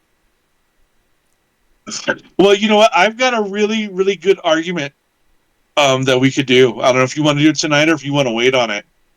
Well, maybe wait on it tonight. We'll just do, Let's wait on it? Okay. Well, okay. Okay, well, hold on. We're still interviewing you, and you're giving your backstory. And so, favorite stooge and favorite dinosaur. Go. Favorite who? Stooge. The Three Stooges. Favorite stooge and your favorite dinosaur. Go. Stooge? Oh, and in the Three Stooges. Yes. I want to say Curly. Good choice. And I've always liked the Triceratops. Really? Interesting. Right on. Do I make the cut? Well, yeah. Well, no, that's just, not enough people ask fellow adults what their favorite dinosaur is, and that needs to change. Because when you're a kid... That is true. When you're a kid, it's a big fucking deal. What your favorite dinosaur is. Yeah. See, I've always been partial to the Triceratops. No, they're very cool. I love them very much. But favorite, I would have to say Larry, and I would have to say Ankylosaurus. Rob, I know you've answered Which one's that? That's the one that has the big tail that looks like a morning star. Looks like a mace. Oh, okay, yeah, armored. okay. They're low to the ground. They're kind of lumbering, and it just... that's me, man. Don't fuck with me or I'll break your ankles. Otherwise, we're going to get along fun. Wham! Oh, the power's in the ass. Rob, go. Favorite stooge, favorite dinosaur. I know you've answered this already. Oh, you know me. I like to go against the grain. So Barney, Rubble, and Dino. Thanks. Thanks for keeping it in the fold. And definitely my favorite Marx Brothers would be Groucho. But that's a hard... All four are awesome. Yeah, that's a hard choice. Yeah. Oh, I started a new hobby. Oh? Oh, good. You're back to painting them again. Excellent. I've never painted anything before. This is the first time I've ever done anything like this. Oh, you're doing good.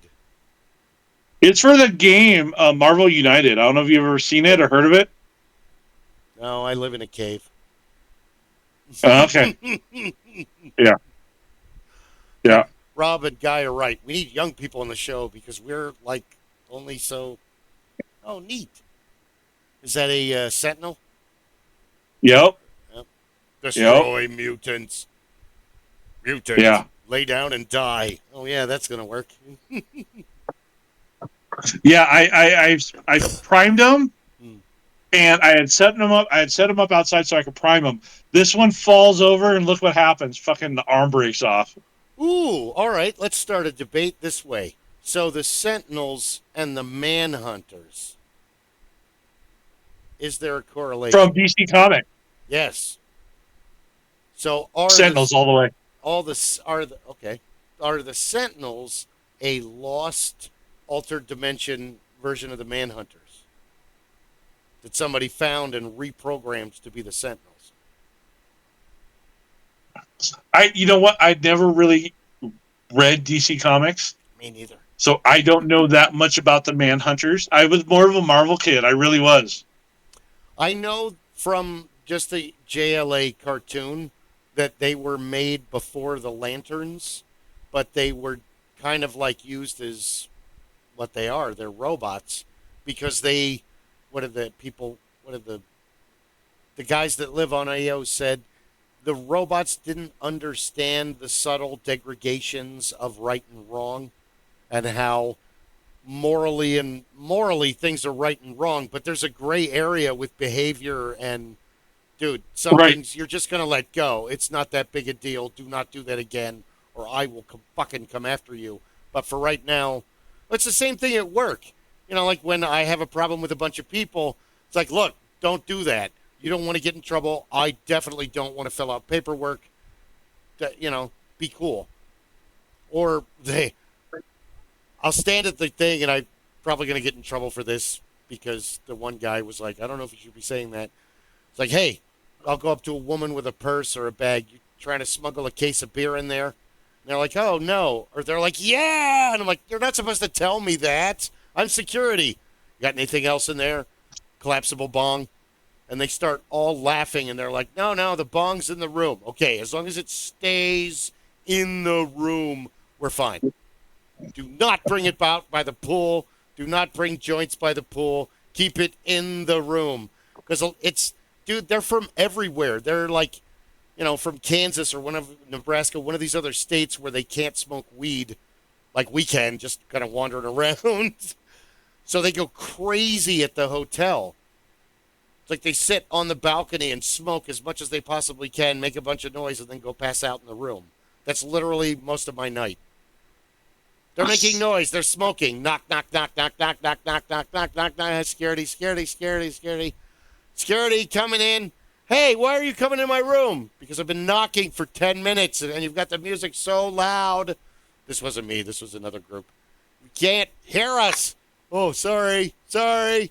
Yeah, tone it down a little bit there, Bob Marley. We're done here. And that usually does it. They usually calm the hell down. Sorry that I went kind of sideways on that. But Comic-Con, Yep.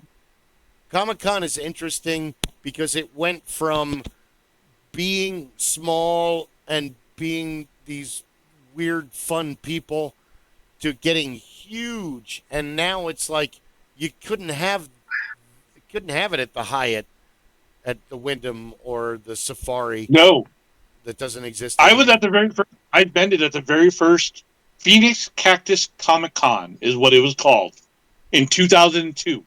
Two. Okay, you win. Because 2006 is my first time.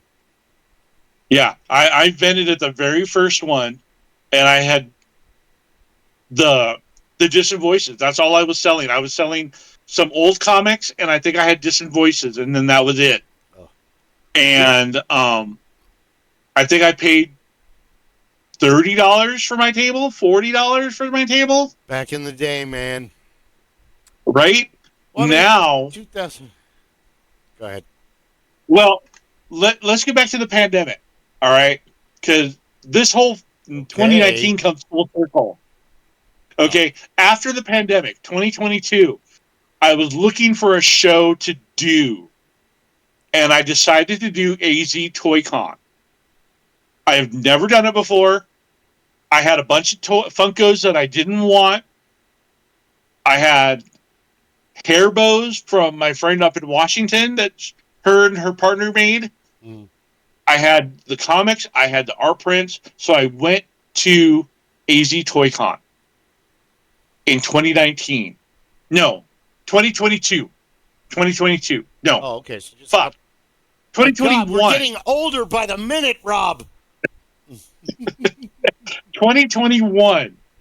Because Okay. that was the first show after they opened up after the pandemic. 2021. I ran into the marketing supervisor for Phoenix Fan Fusion. Okay. She remembered us from when we had an ad in 2018. Oh, okay. So good. This story has an She end. asked This is if- starting to be a guy story where there's no end. No. Sorry. Sorry. She asked if I was coming back, and I said no, and I told her why. She's like, "Really?" And I said, "Yeah, I'm never ever doing that show again. Your people were a bunch of dicks. They didn't want to help me." Fuck your And exhibitor she hall and gave, all it stands for. There you go. right? She gave me her card, her business card. She said, "Call me after this show." So I took it. I put it in my stuff. Promptly lost the motherfucker. Oh no. Well, It wasn't until I was cleaning everything out for another show I found it, and I called her. We were on the phone for an hour.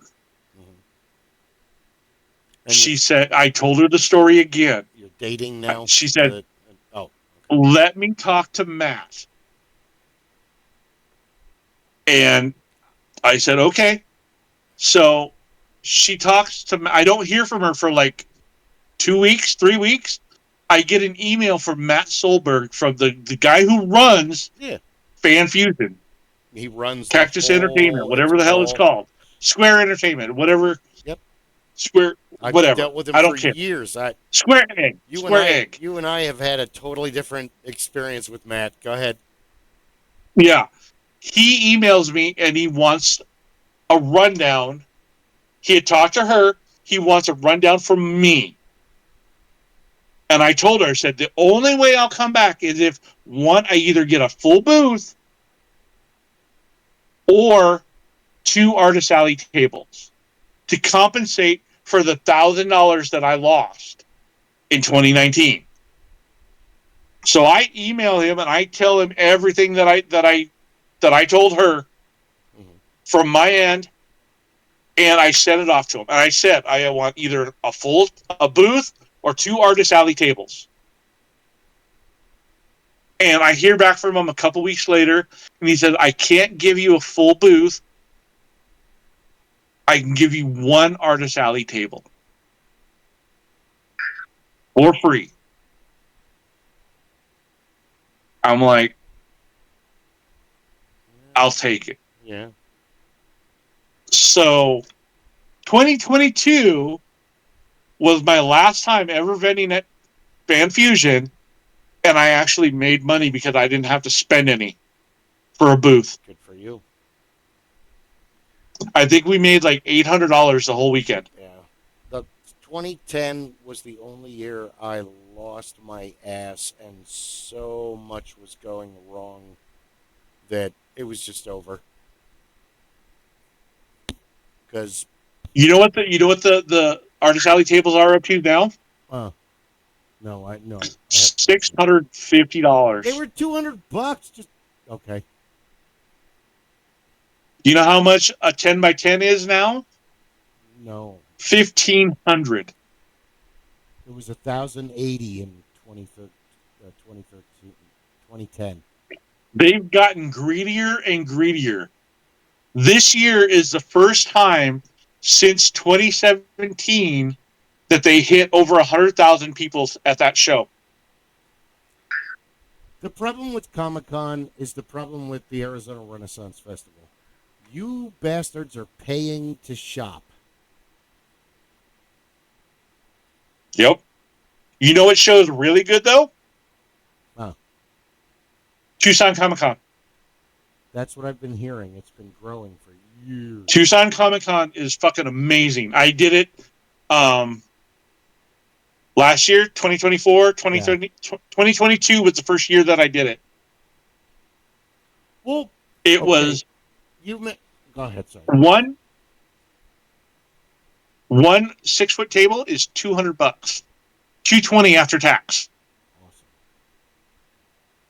Their people go all out. If you need something, they're right there to help you.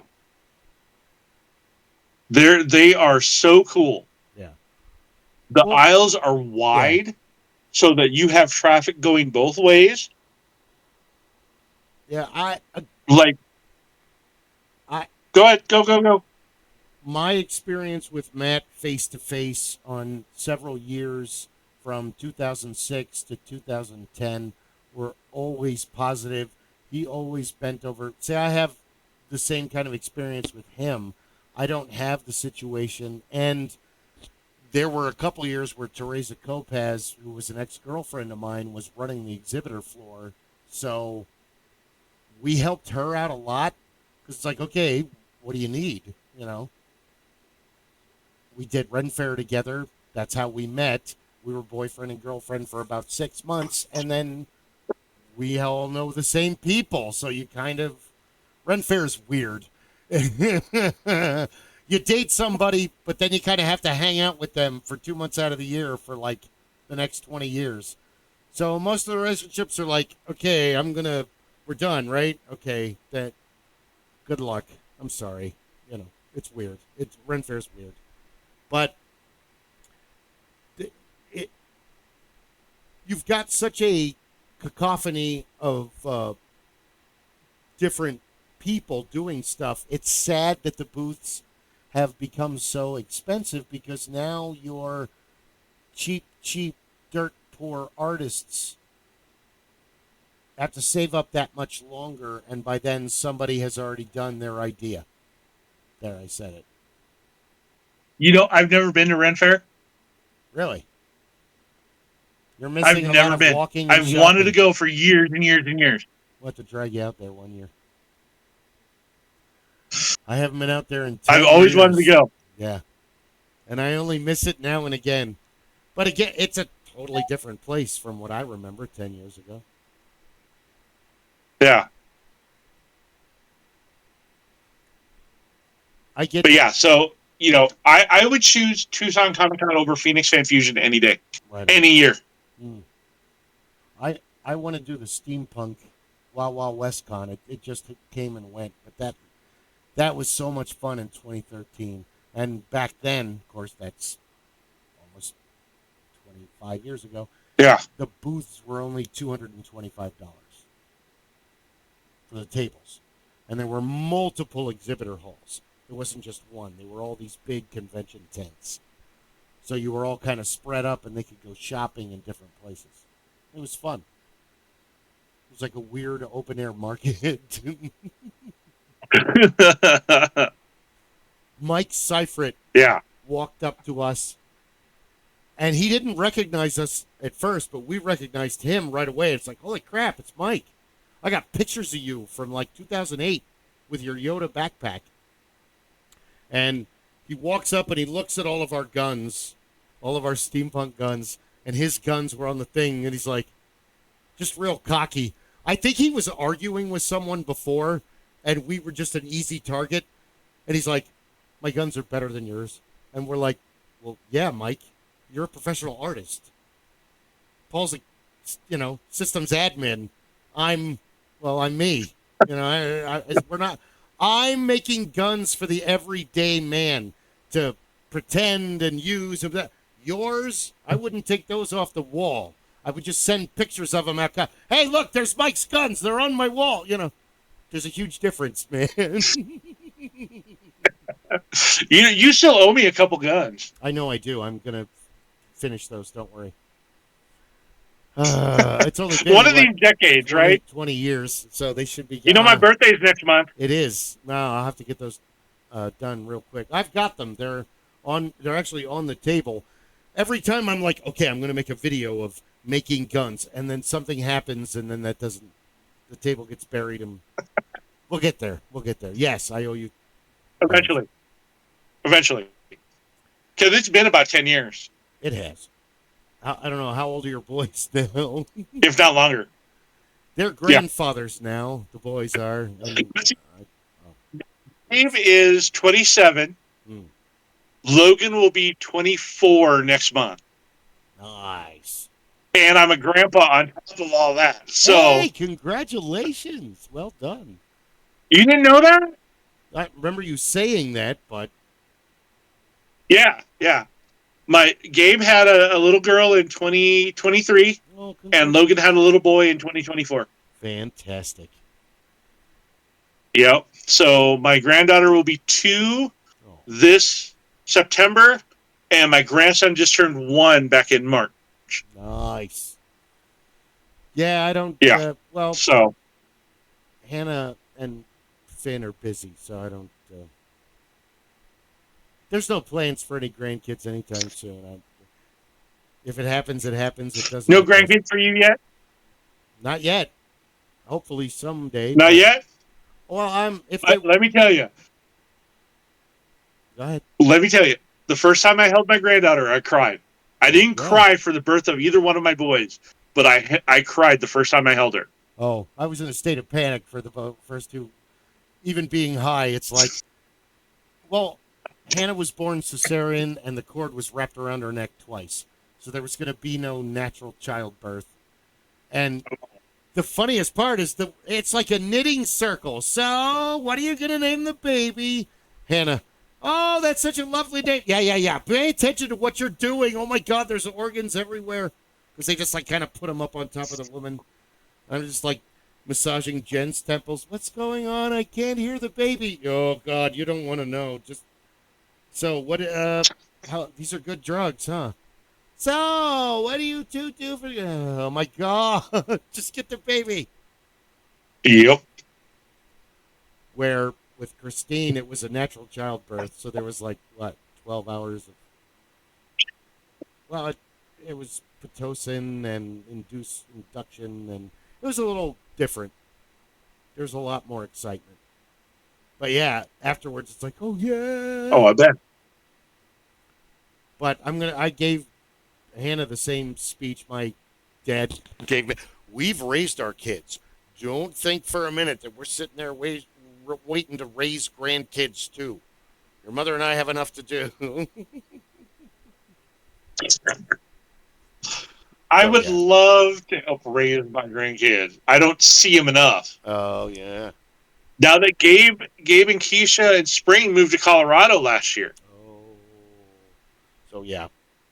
They got the hell out of Dodge. They were tired of the summers, so they went up north. Can't blame them. Well, I have dog grandsons and Right. cat grandchildren. That kind of counts. That's all. If you those are your fur babies, then that's all you need. Yeah. That counts as grandkids. They're Yep. all excited. They're more excited to see me than the kids are, so that's all that matters.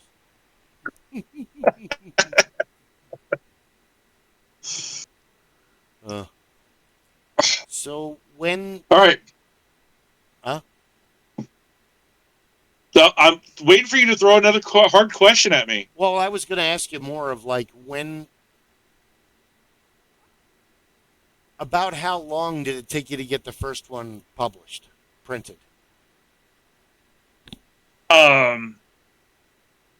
Like I want to say 10. No, not 10 years. 6 years. I went through 5 different artists for Stand Adventures. It started with Heather. She did the first. Well, no, I don't want to say 8 years. I want to say 4 years because we did the panel in 2015, and she had done a page and character designs in 2014, 2015. So Heather, and then Amber in 2016. She didn't want to do the actual book because her art style, the cartoony style was too hard for her to do. She liked to do more realistic stuff. So then so that was 2016. So we wasted away in 2017, 2018, and Latique finally finished issue 1 in 2019. Yeah. No, well, all. So from, I want to say 4 years. 4 years. That's, well, and it's weird too because I was writing a bunch of stuff. Well, then we had Oh, go ahead. No, we had Brittany between Amber and Latique.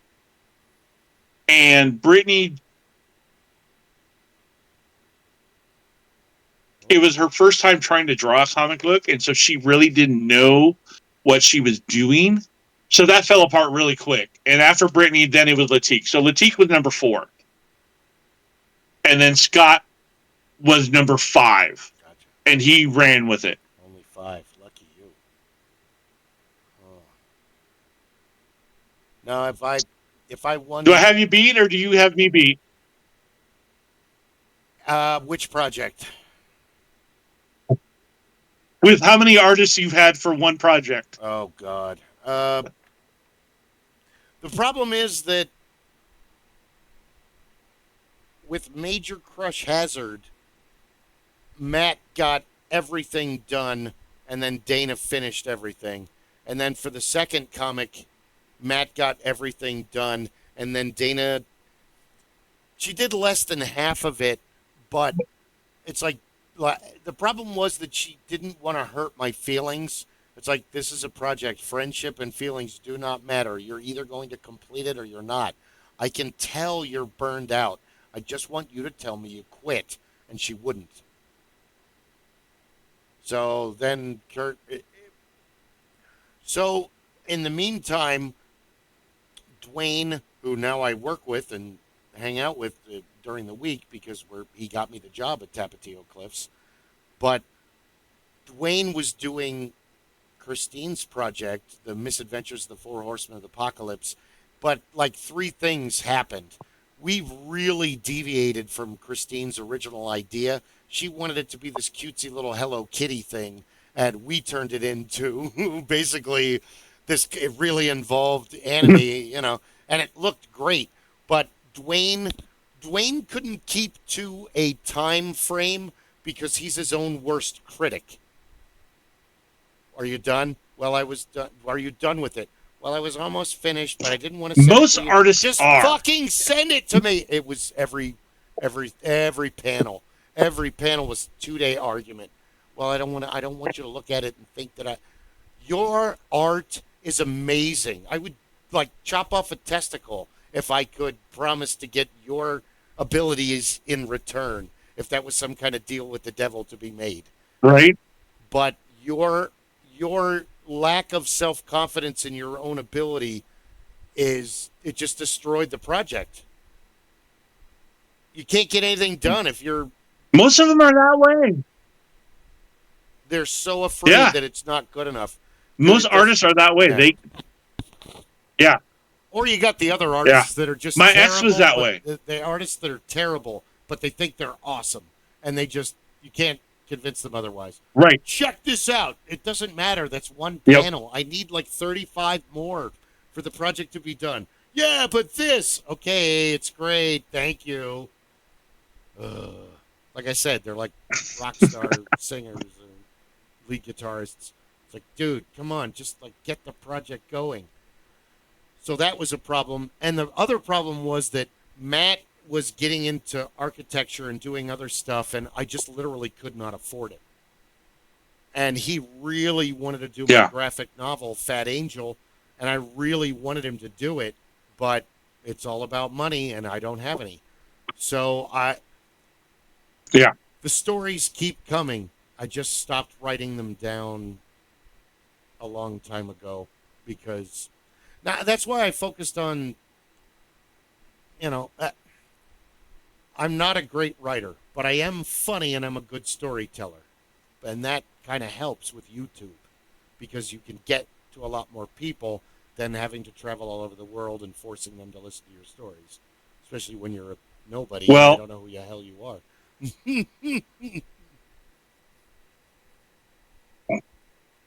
Well, I kind of have a surprise for you. Uh-oh, another one? I have a surprise for you. No. What surprise? I took our idea, Dashfire Inc. Yeah. And I wrote a 12-page story out of it. Oh, you did? And I gave it to Latique. Yeah. Yeah.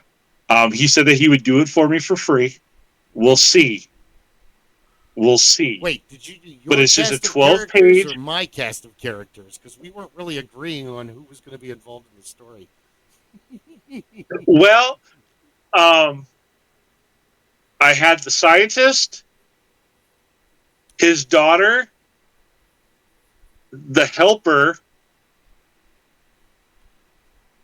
the soldier, and the slave, the freed slave. It's just 12 pages of them on the train going out west. Okay. He didn't want anything in depth or anything like that. He just wanted to something that he could draw that I could put out quick and easy.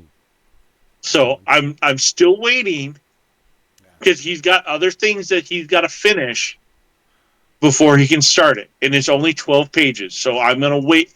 I'm gonna give him until the end of July before I ask him about it again. Starting to work with artists, that's amazing, dude. That is a good surprise. Thank you very much. We'll see how. I can't wait to see it. It's always interesting in working with a rhythm of an artist and the artist's scope and what they're capable of. Probably one of the first artists before all of that was Jen McCormick, who recently I found on Facebook. Jen McCormick, and that name sounds familiar. She was originally going to do Guy's comic book Cordon Negro, the Black Rope, and the problem is that I don't know what the status is, but she had a boyfriend at that time, and the two of them were starting a computer business. She was walking around in 2007 at the Comic-Con, and she had her portfolio with her, and like Beth and Christine were laughing. We damn near attacked her. Let me see your portfolio. Oh, my God, are you an artist? Let me see that. Open it up. And she's like, yeah. This, like, amazingly hot little redhead. And she opened up, and we're like, whoa. Like, I'd have to dig it out, but I still have of several pictures that she's drawn. And then the problem is that she's awesome at drawing females. But all her males kind of have this androgynous kind of, effeminate quality to them. Scott was the exact opposite. His males are freaking amazing. But his females look like manly men. And the problem is that, like, Jen would have done really well in, like, a Witchblade kind of thing because she could just draw drop-dead gorgeous women. But her men kind of look, hi, Steve. I'm here to fight crime with you. No, we're good. So that is not what... And she was torn because she liked the story. She liked all of us. She wanted to get involved. But on the other hand, they were working 9 to 5 and doing the computer business on the side. So we lost her in no time. Yeah. And rightly so. I don't, go do it. Like I tell all the artists I work with, if you get hired on with somebody with actual money, all you have for me is a pipe dream and a promise of this ground floor idea that I've been pushing for 10 years now. So, yeah. Well, because Guy and I kind of had a falling out. He and Kurt were arguing constantly, and he and Christine and he and Paul most of the time got along, but they also had their moments. And, like, dude, we're all artists. We're all passionate. We're not going to get along all the time. There's going to be moments when we're going to start screaming and yelling at each other. It happens. Yeah. So I don't remember all the exact details, but Guy ended up being incredibly furious, and he left. And he was already doing toy conventions with his brothers and other stuff long before we started Worldwide Villains. But when we published Major Crush Hazard, in the bottom paragraph of the very first page, I gave a shout out and a thank you to him and his whole family because they were a part of it. They supported us.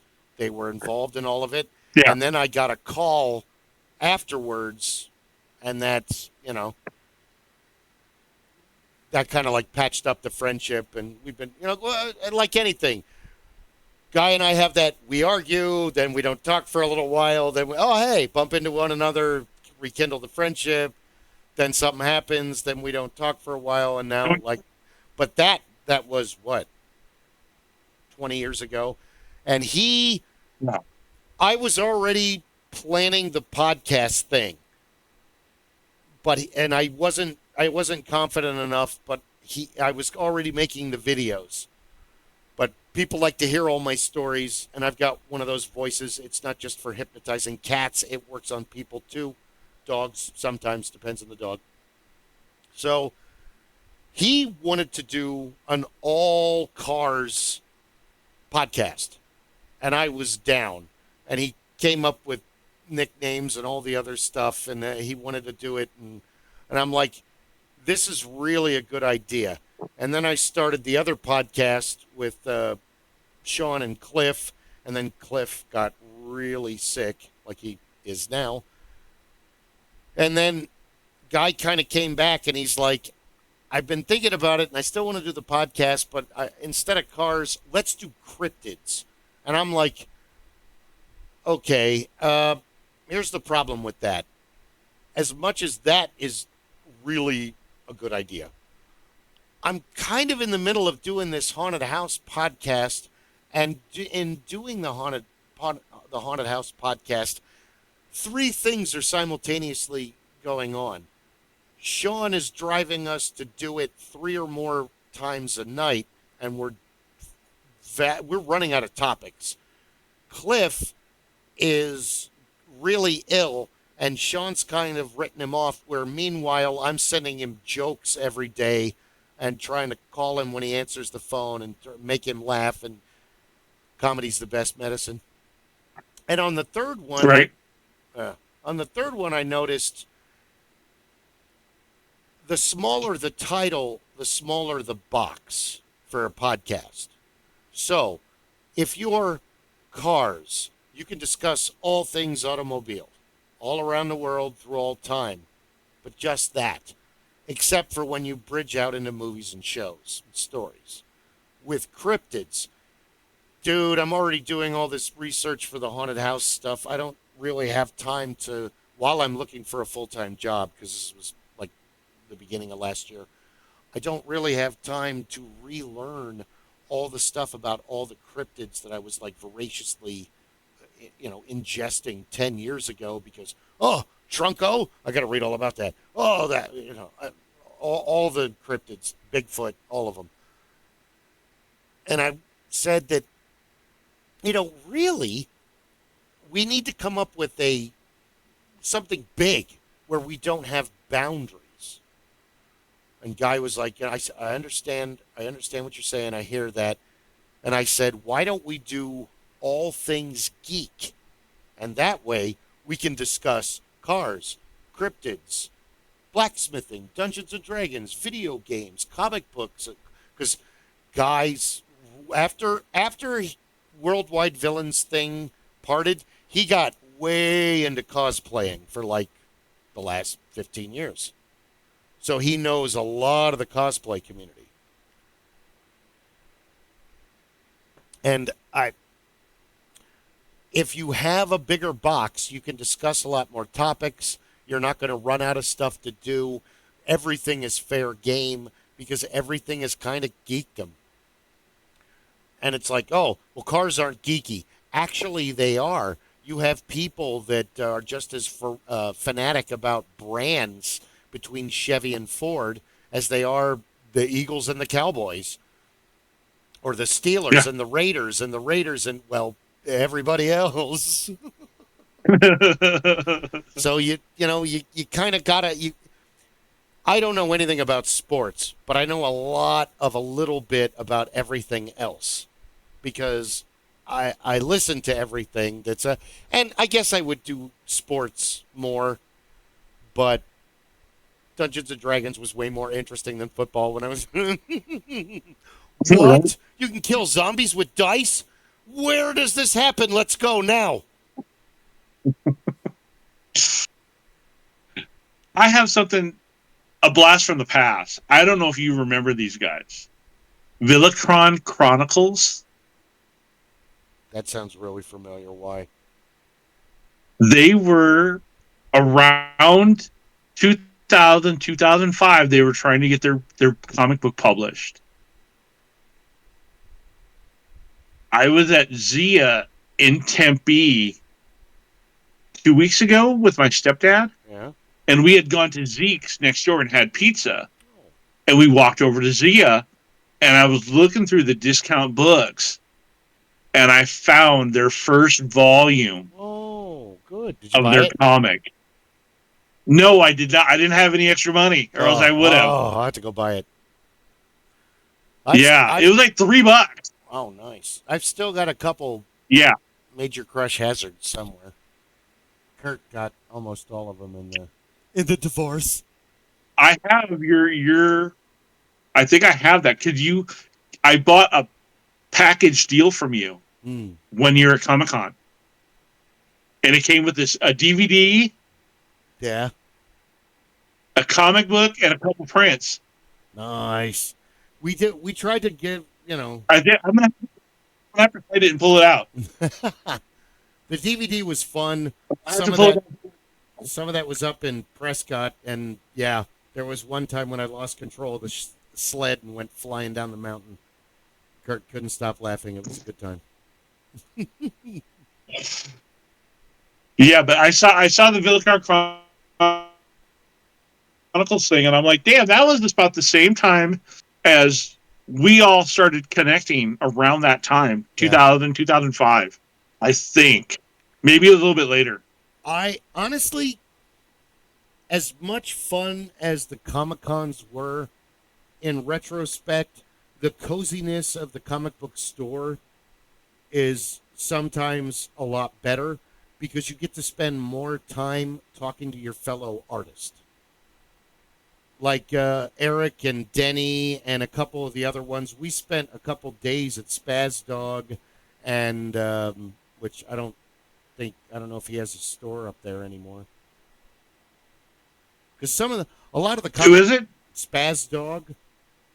It's like 35th Avenue, and I don't even know if it exists anymore. Oh yeah. I know that because I still have one of the.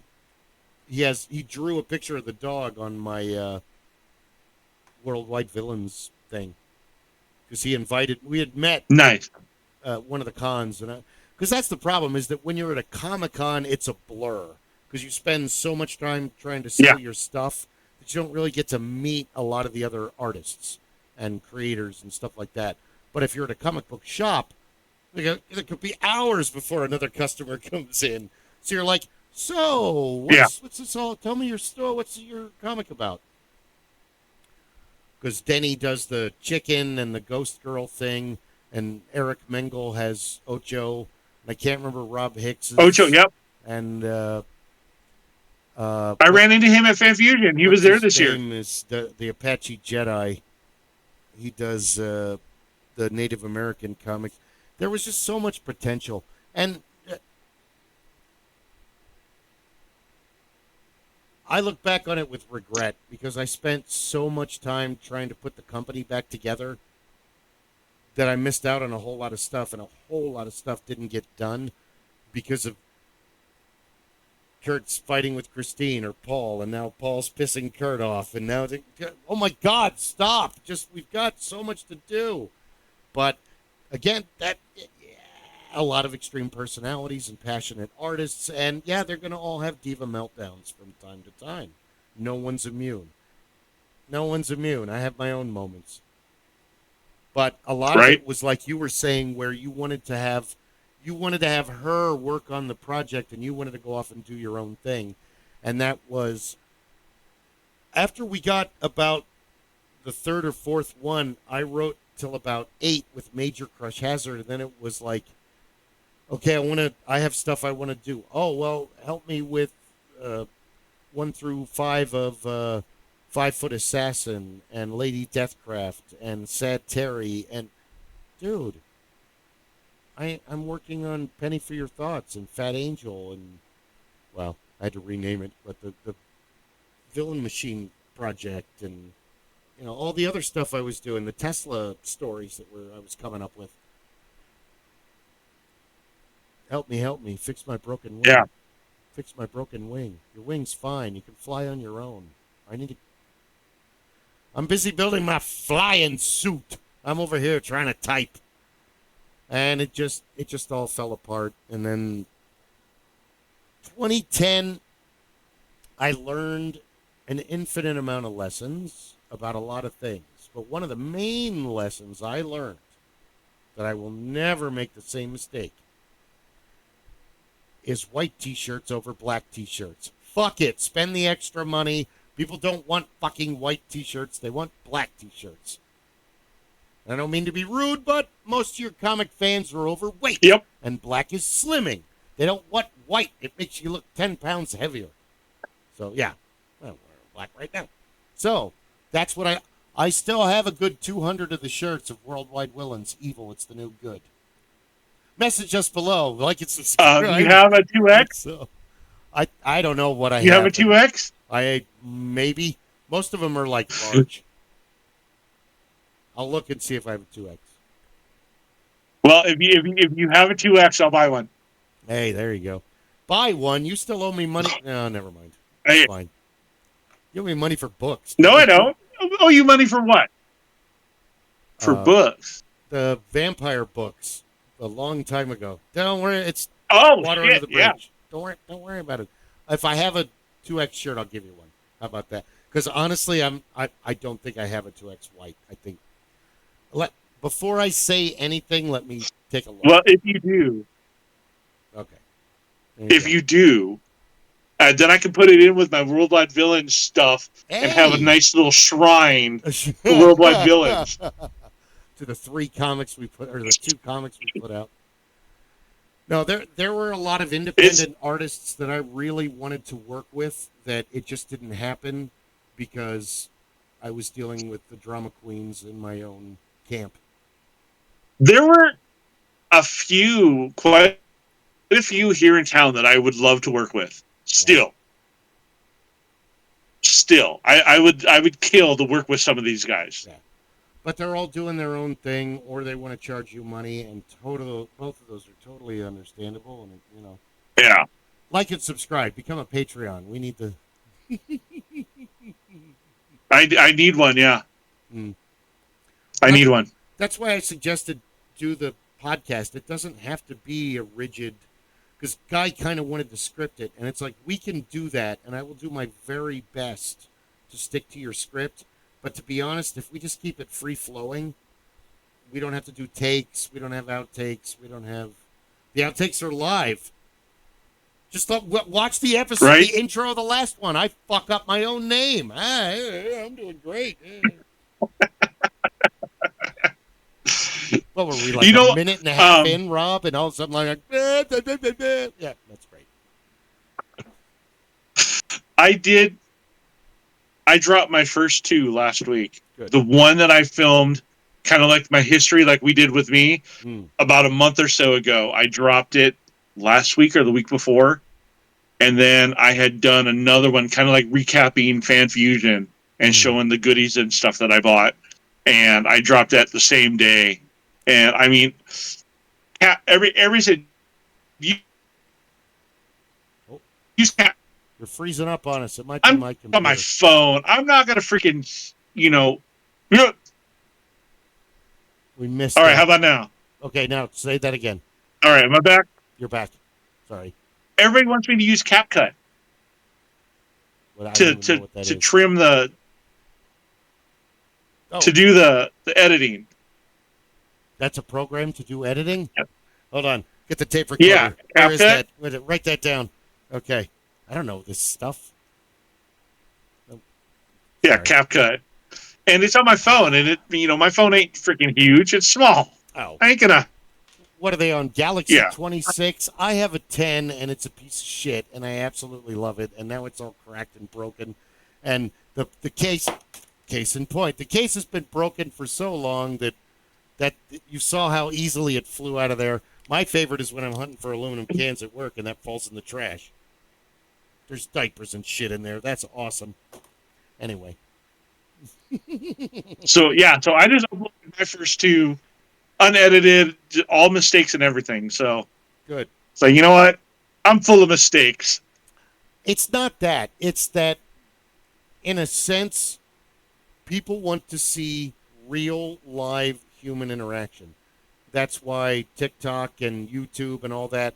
But if the documentaries that people like the most, besides the informative ones that are like, in 1835, but they like the ones that, I mean, why do you think the Kardashians are such a big, you know, yeah, granted it's rich people, but I know they sit around and talk about nothing all day, but people want to see that. They want to see like Pawn Stars and hey, I watched the guys in Canada that restore cars over and over and over again, Mike and Avery, and all they do is fucking yell at each other. It's great. The guy with the dreadlocks and the short guy with the mustache. Nice. And that's what I said to Pete. Right, I'm going to pop out for just a minute. Oh, okay. All right, I'll be right back. We'll entertain everybody while you're gone. But it's the same theory. I'm glad to try to force people into making podcasts. That's my new hobby now, Rob. You know, you guys had mentioned the comic book stores and getting together with the artists. Yeah. One of the things that I lament was in the early 2000s was the loss of when we lost the bookstores as the Barnes and Nobles, Borders, those places went away, because that was the one thing missing from the comic book stores. There wasn't a seating area because they didn't want that. I can understand. I don't want you to come in and spend 8 hours sitting in my store reading the comic book. You're going to buy the damn comic book and get the hell out. Get out of here. Or unless you want to talk about weird stuff, get the hell out. Right. So that was where the bookstores came in when Barnes and Noble and Borders had that, and they decided that we're going to put a cafe in here. And we're going to either, we'll get Starbucks or somebody to put a cafe in this store. That became the quintessential meeting place for those people who wanted to share that kind of thing. Because early on, you went to Barnes and Noble, and you had this huge comic book section. We looked at it, we're like, my God, where was this 20 years ago? It exists 20 years ago. But, this is, if you're walking in and here's all the same books. The only thing that was missing was the fact that I couldn't go through back issue. But they had this incredible area for comic books and manga and all of that.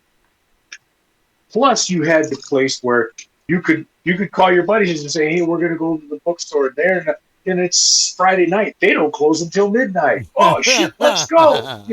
We're going to read all the comic books. Fuck those guys. Can I get you anything else? No. Hot water. Thank you. Hot water and a ketchup packet, please. Hot water and a ketchup. I'm so goth. Right now I'm so goth. All my pubic hair is velvet and bats fly out of my ass every time I fart. So goth. Yeah. And so that was, that was kind of the... We're making fun of bookstore cafes. Sorry. I was just telling Bill that kind of like something that I lamented was the loss of the bookstores, because the comic book stores didn't have that communal space where we could sit and really enjoy conversation, because they didn't want that. They wanted you to come in, buy the product. If you're going to hang out, that's fine, but I don't want you sitting there all day reading a comic book and then walking out empty-handed. The bookstore, they were a little easier on that, because they knew if you came in, you were going to buy something from the cafe. You're going to buy a coffee. You're going to buy something. You're going to sit and read your book or do something. But you're in there. You're coming in, and you're going to come back because you want that book. You need something from it. You're going to go through the process. And the loss of that in the early mid-2000s, when that went away, we started losing the bookstores. That became a problem. Amazon did a great thing. They were able to pull a lot of things in. They made it much more what accessible. Never lost it? Yeah. You know what never lost it, though? Game stores. Gaming stores. Yeah, the gaming stores. They had that idea. They want you to stay because eventually you're going to get hooked. In fact, Fork and Board, which is right up the street from me now on 19th Avenue and the 19th and Bell, is a huge gaming store. with individual rooms that you can rent out if you want to go in with your buddies and just do a small game. But they have a full restaurant. They have a restaurant with a bar. And so they've got all of these tables they're a big 40K shop. So Games Workshop is their premier. Yeah. But they have a whole lot of other Yeah. games, tabletop games and things like that they sell, and that they also have space for. So I took my youngest son in there, and he was looking around, and he suddenly got hooked again. He's like, hey, we used to play Hordes. We used to play all that stuff years ago, the tabletop stuff. I said, yeah, come here and take a look. Back in the days when I brought them in when they were young, 10, 12, 13-year-old, you could buy a whole army in Hordes for $30. He started looking at the Games Workshop stuff and said, here's a whole army. Go ahead and see how much that costs. And he put it back on the shelf real slowly. He says, yeah, it's gone up a bit, hasn't it? Said, yeah, it has. Then I walked him through and I let him see. And it's really nice. I mean, they have all kinds of terrain and things like that. They do a really nice job. But that was what the dream was for a game store 20 years ago, 25 years ago. We would have killed for something like that. Imperial Outpost on the west side here, great game shop, but it took them time to build what they have. They've got a beautiful area for people to come in, tables that you can use. They have a nice floor with a good selection of materials, and they're willing to work with you to provide. There's been some great game shops on the East Valley as well that have done the same idea, but they've all been in less than 5,000 square feet, less than 3,000 square feet. Many of them were less than 1,500 square feet.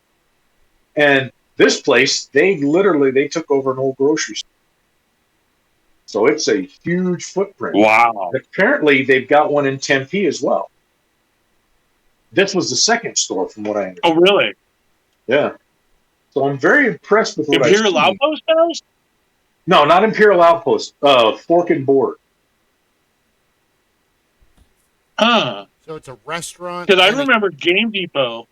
They used to be over on in the middle of ASU, off of University in Ash, and then they moved it over to McClintock, and they sold out. They sold it to somebody else.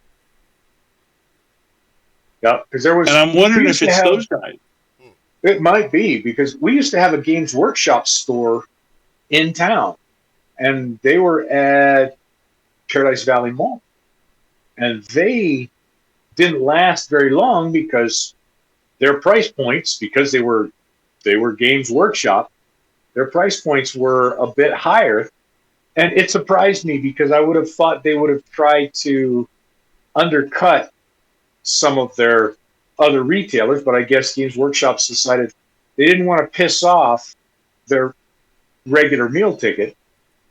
This was a nice store, but enough people here were not willing to go in and pay a premium procure from Games Workshop. They didn't have enough to really draw you in and get you to pay the extra money. Well, apparently Games Workshop is in trouble. There was like a lawsuit a couple of years ago against them. Really? I don't doubt it. Yeah. They were a cutthroat company for a long price time. gouging of all things. Yep. Oh. Well, yeah. They're a British company.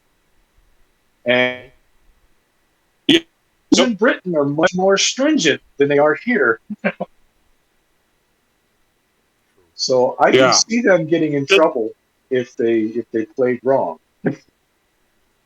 Oh yeah, they played very wrong from what I understand. I'm not sure how long ago it was, but it's been at least 5 years since I remember seeing that. Yeah. Well, they're strong enough that they're the premier in a couple of the shops that I've been to. So they still stand head and shoulders above many of the other tabletop franchises from sheer volume. But they've also expanded. Right. So they must have 20 or 30 different timelines that you can play within and still have all of the same basic characters streams. See, I could never get into to Warhammer. There was just so much, and it was so expensive. Yep. Oh. Even when I was one. looking into it, it was expensive. And Oh yeah, and You like know, I said, you had to pick your stream. So did you want the 40K? Did you want to go with the fantasy time frame? Did you want to go with the steampunk time frame? Where did you want to go with it? And last time when I went there with my son, I looked at it and I thought, wow, they've added more time streams to this whole process. And then that was when I was playing it with my buddies. It was more of an adventure because these guys liked to crack the system so that they could then do crossovers, or they would bring in other game systems because, well, I really like this character from Dungeons and Dragons, or this character from Hordes, or this character from Get a Fenris, or this character from, I like this, so I'm going to crack the system so that I can bring them into whichever program I want to run. Because Warhammer, the entire Warhammer program was squad based and army based, as opposed to some of the other tabletop systems which were individual based. They had to work hard. And I think that was part of the draw for them. They liked that cerebral exercise. Okay, I have a single character in Get a Fenris, but I want to bring those into my Warhammer world, play them. How can I turn a group of werewolves into a squad or an army that I can then put Space into Marines. the field and make them fight against and survive against these arcane armies in Warhammer. So always an interesting thing. Warhammer is awesome because there's like no, it's just the chaos gods and just like there's no good choices. Everything is just fucked up, and that there's something beautifully horrific in that, like a Giger painting, HG. Yeah. Where it's like, this is awful, but it's also very beautiful. Well, yeah, there is no lawful good No. in the world of Warhammer. There's only lawful It's all evil. pretty much. You have neutral evil, you have chaotic evil, you have evil, you have decimator. So there is no bright shining guy standing on the hilltop. Yeah. Blood for the blood god, bones for the bone skull throne. What about the good guys? What about the heroes? We ate them too. That's what Nurgle is for. Oh, the Nurgle guy, Yeah, you have the plague. You have the plague monsters. So I remember reading about it my senior year in high school. I think Scott Brisbane got a book who Ron and a guy and I went to school with, and I remember reading about Khorne and Nurgle and the other. And now I've forgotten all of it. That was 40 fucking years ago. I don't remember any of that stuff. And then working with Carson, he's well versed. We sat for a couple hours when I worked overtime, and he taught me all about Warhammer 40K. So then I went over to this half-price bookstore by PV Mall, which PV Mall doesn't really exist anymore, but we're still going to call it PV Mall. Fuck everybody else. And they've got a bunch of player handbooks, but which one do I buy? Some of them are red, some of them are black. that's right. And they would be, if you look at them, I think they have different factions on the covers. Probably. There was some weird guy talking to himself, and I mean, besides me, in the aisle, and I'm the only weird guy in the. Get out of here! This town ain't big enough for two of us. Oh, nobody can out crazy me. No, I just kind of looked at him and then left. I think Bookman has a bunch of those too. Okay. I think Bookman's has a nice big Warhammer wall. Okay, Bookman's. Okay, Bookman's at 19th Avenue in Northern. Every time I go there, something weird happens. The first couple times I went there, the staff just didn't give a shit that I was even there. Then I found instruments that it's like, why the hell is this Yeah. here? This is. Then there was the homeless guy. That was my favorite part. Still, did I tell you about that, Chris? I don't think you heard that story. I know our viewers have, but No. tough shit. You're gonna hear it again. It's Christmas. This is 12 years ago. Yeah, we were still together. 2013? Sometime around there, 2013, 2014. Not. We were still married. Everybody was still, it was still Christmas. Not like last couple of years. So I'm in line, getting ready to leave. All of a sudden, this guy walks up to me, and I just figured he was waiting in line too, because I'm looking at stuff and, it's Christmas shopping, so I'm going through the mental, should I buy this? I think they would like it. And I don't even really pay any attention to him, because all of his, as soon as he was like nervous at first, but once he started standing next to me, he completely relaxed. 5'9", short black hair, combed down Roman style, like the lead singer of the Smithereens. Behind the Wall of Sleep, dude, sing it. So, all of a sudden, here comes a manager lady. And she says, "Sir, we've talked about this. You know you're not allowed to be in the store." And honestly, I thought she was talking to me first. I'm like, fucking A, I just want to pay for my shit and get out of it. But I don't even get that out, because I'm just like, in a million. I realized then that as I look at this guy, oh, this dude's homeless. He's filthy. And, he's probably fucking on something right now. So he blows the raspberries and does this weird, like, run outside. And then he's, like, doing stuff in the glass. And then he takes off. And I turn and look at the manager lady, and she's like, I'm sorry. And I look at her and smile and say, "The light rail is fun, right?" And she busts up laughing.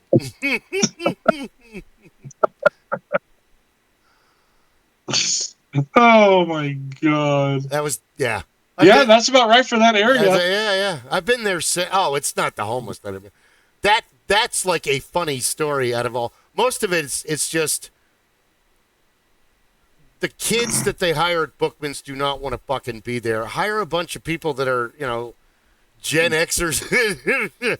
Where is that? Pick that up. Jesus Christ. Why are you running with it? Yeah. You need a bunch of parents working there, not children, because you're selling. Not a bunch of children. Yeah, you're selling used stuff. So you can't have kids working there, because they don't have nostalgic value to it. There's no sentimental value to it. It's just, that's crap my granddad likes. You're like my granddad. Yeah, fuck you, dude. Just don't call me Santa Claus. We're fine. I get called that at work a lot of times. When I get called, Old people. oh man, when guys get drunk at work. "Oh, you're a Santa Claus looking motherfucker." Dude, I'm security. Chill out. Let's get back to your room. Come on, let's go. Why? Because you're yelling and it's like 12:30. You're pissing everyone off. Come on. Okay, Santa. You're Shut the hell up. Say it again. He fell. You know down what the I miss? stairs. He's on the first floor. Not my problem. What do you miss? I miss working in a porn store. In the porn store? That's one experience I haven't had in life, unfortunately. I've worked everywhere else but the porn store. Huh. I worked in two different porn stores for almost 10 years between the two of them. Nice. That is the one thing that I miss in retail, just because of the sheer stupidity and the audacity of some people that would come in there. I mean, that's where I got my start. Was working in a porn store. Oh, tell that story. Yeah. Oops. Which story do you want? Do you want the truth or do you want the lie? Why would I want to lie? Tell the truth. No, the lie is funnier. I think the lie is way funnier. Nah, go for the truth. You want the truth? Yeah. The truth is sad, though. Did you ever live in the East Valley? Not really. Tempe Mesa? No. No? The Okay, I used to work at Modern World Adult Bookstore at Apache and McClintock. Oh, okay. That's an exciting And this area. was right down there by ASU. This was in the mid 90s. 96, I think, is when I got hired there. 96, 97, somewhere around in there. Right next door to it, there was a Mr. Hero sub on the corner of Apache and McClintock. Yep. Next door to that, going east, was Murphy's Irish Tavern. Yep. And then it was Modern World Adult Bookstore. Murphy's and Modern World had to share their parking lot. We each had designated, 6 spots for us, 6 spots for them. Everything else was open space. Good luck with that on St. The Patrick's owner. Oh God, it was horrible. It was horrible.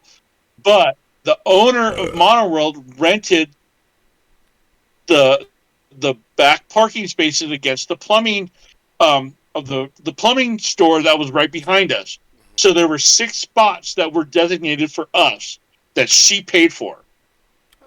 One college kid, I don't know if he was a college kid or not, brings his little Rambo Toyota truck and parks in one of our spots. Uh-oh. It was like a Saturday night, I think, is when it was. He goes into the bar. He doesn't come into the porn store. He goes into the bar. Normally, the bouncers at the bar tell him, if you park along the back wall, you've got to move your car. They didn't do that. I give him 15 minutes to come out. Uh-oh. He doesn't come out. I call the tow company, and I slap a sticker on it when they get there. They tow his truck away. 2 hours later, he's coming out looking for his car. So, dude, you got to call the number on the sign. He goes back, gets the number for the sign, calls the number. He doesn't like what they tell him. He's screaming and hollering. He pulls the sign from the cinder block wall and comes at me. I'm sitting on a chair in front of the porn store, in front of the door. I open the door and I tell my coworker, call the police. The dude comes at me, hits me in the face with the metal sign. He swung it so that I got hit with the flat end, but he hit me with the edge right here along my cheek and sliced open my cheek. He rolled higher. I go stumbling inside. My coworker comes out. He gets hit in the head with the sign. And the dude takes off. They catch him later. It was his 3rd felony assault. I'm sorry. It's not funny, but it's funny. Dude, so stay I out got of the pub. Jesus. Right? So I got stitches on my cheek of 10, 12 stitches in my cheek. Yeah. From where he cut me. I got $1,200 from the state for permanent facial disfiguration from workman's comp. But it gives you a joke. And my boss paid for all of my medical bills. Oh, well, that's good. Yeah. Yeah. Hey, there's a lot of money in So my porn. joke is, I tell everybody I got hit by the face with a dildo. That'll work. See, that's a better story. It's better when you follow it up like that.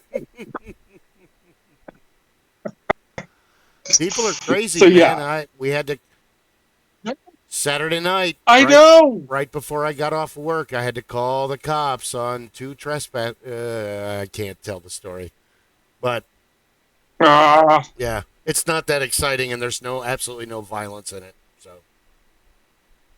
ah. it's Yeah, a I was there for about 2.5 years, 2.5 at Modern World, yeah. and then I started working at later on before I lost my sight. I was at John's on 27th Avenue, which was 27th in Virginia, right over there by Shamrock Farms. Yep, I've never Yep, been there. I was there for 6.5 years. Oh, nice. So between Monorail and John's, I was selling porn for 10 years. Hey, there you go. You're an Yeah. aficionado in the porn industry, Hey, you know, not just well, John comics. sold it. I mean, he cooked the books and sold it to a young guy, a young police officer out of the Capitol building. Hey, I bet he's making money. Probably more than he was being a Oh, cop. later. Huh? Well, he had gotten married not long after buying the store Oh. and was banging the other female clerk that was there. Oh. Yeah. Oops. Yep. So he had to get rid of me because I was the highest paid employee, because I was more or less the manager, so that he could promote her, so we could keep banging her. Gotcha. Well, you didn't want to bang him, right? Yeah. So that way you can't get a No, promotion. Oh, okay. no. Oh, I'm Maybe just his checking. wife, but not him. Hey, there you go. Can I get a promotion by She banging your was a wife, cute. sir? She was a cute little Asian gal, Well, they're all cute at first until the psycho comes right? out. Yes. That's interesting, too. What are you drinking, Bill? Well, this is water, and then this is Diet Cola and Jim Beam Red Stag. And I think it's garlic spuds tonight, or wait, Jars is amazing. If you have a medical card, you can get 2 half-ounces of shake for $30. That's an ounce for $30. Oh, really? Oh, really, really? Yes. Yeah, I just finished my. Oh, look at that. Bushmills. Good stuff. Oh, good. You got the nod from Rob. He agrees. Okay. What are you drinking, Rob? Thank you. Isn't it Glenlivet or? Not tonight. Actually, Saturday night, my son came over for late Father's, and we went over to Carumba's Ah. with the grandkids and had some dinner, and then there's a Churchill cigar right next door. So we picked up a couple of Buffalo Trace cigars and came home, and I gave him some Woodford Reserve, and I had a little bit of Blue Label. Very nice. I got into Scotch whiskey because of Outlander. Because of Outlander. Yeah. Outlander. Have you seen it? The show? Have you watched it? I've started it, but I didn't get very far. I got to start it all over again. Is that still on Netflix, or is it on? Which one is it on? It's still on Netflix. Yeah. Okay. I think they finished up the last season. Finally, I've been waiting like 2 years for the last season. Oh wow! And because it was on Stars, I believe. Really? I don't have. And my ex got me hooked on that. I was like, "Fuck, this is really, really good." It looks really good. The show I want to see the most is, well, it's old by today's standards, and I started watching Babylon 5 because I had never ever seen it, and I really wanted to see it, and I've always heard how good it was. And they kind of throw you in the middle of the action from the start.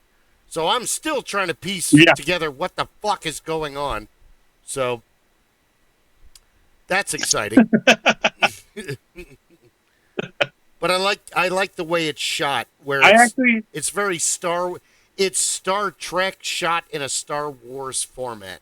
where you're not given a lot of the information in the beginning. It's in Star Wars, they give you the Reader's Digest in the floating Episode 6, A New Hope, the Galactic Empire, blah, blah, blah, blah, blah, Yeah. blah, but you're 4, so you don't read that. And and they just kind of throw you into, I why did. are they chasing Princess Leia? What's going on? She's hot. Why are they mad at her?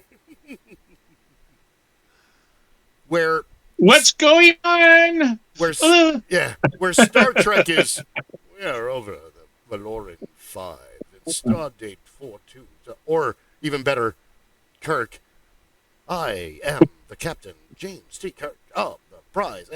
It's very like, here's the information, here's why we're here, here's what's going on, because every single episode of Star Trek is a detective episode.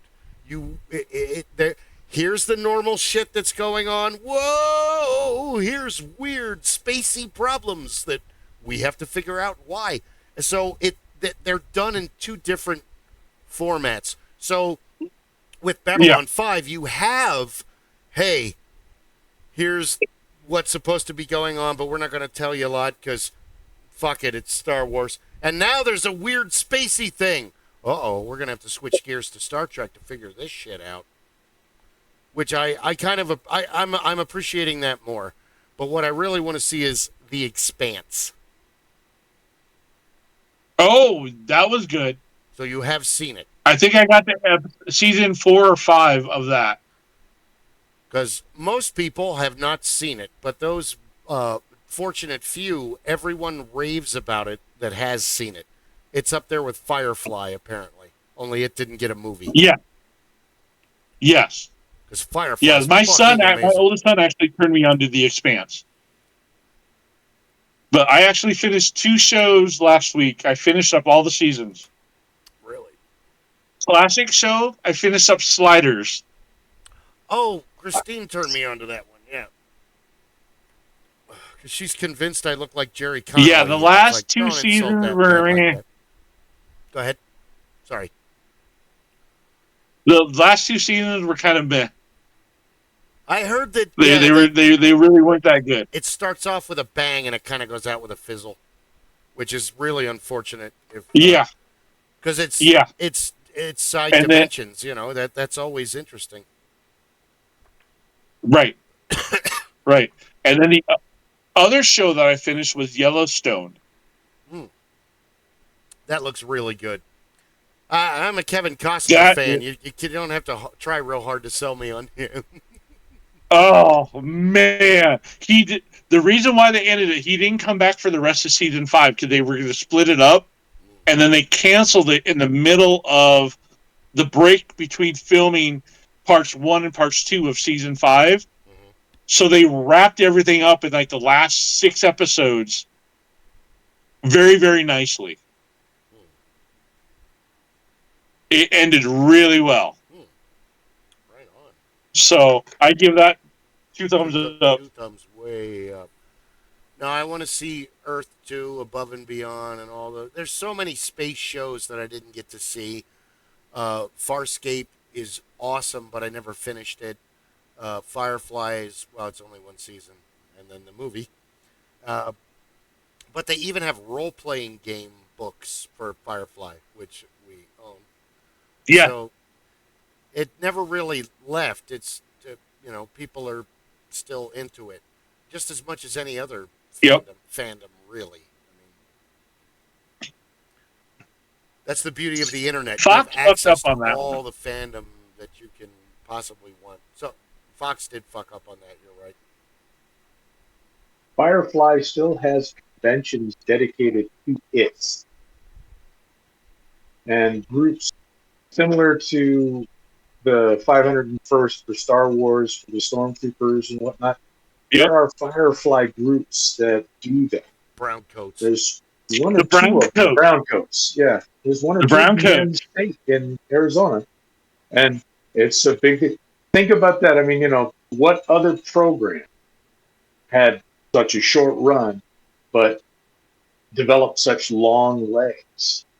The only one that I can think of offhand had a little longer run, Star Trek, and it had long legs, and then suddenly it came back and exploded again. Or So Battlestar Galactica, because in a lot of the, sorry to cut you off, I didn't mean that, it was rude, but no, in the some of the at MST3K, and especially the one with Santa Claus Conquers the Men from Mars, when they do a space scene in the beginning, you hear Tom Servo go, "Man, if they can't cancel Battlestar Galactica, I'm gonna kill myself. I swear to God." Which people were really into it. I was like, okay, I love yep, Athena too. Just relax. She'll be in other stuff. She's a popular actress. But you're right. Firefly, I think, has the shortest run with the biggest response. 'Cause I don't even think Battlestar has like cosplay groups or fandom groups that are as big as the Browncoats. I would agree. yep. I would totally agree. And especially if you put it just as, 'Cause I've never seen a Battlestar Galactica cosplay group. Have you? Original cosplay, but yeah, that was back in my days going to cons yeah. like CopperCon and LepreCon and Tuscon and all of those. But I, that was not too long after it fizzled out. So it was still popular. You were still getting a lot of that. People were still recognizing the costume and enjoying it, but it was more for the costume contest. And yeah. somebody would wear, and Right. then for Saturday night during the Grand Masquerade, you would wear your But you wouldn't costume. wear it all day.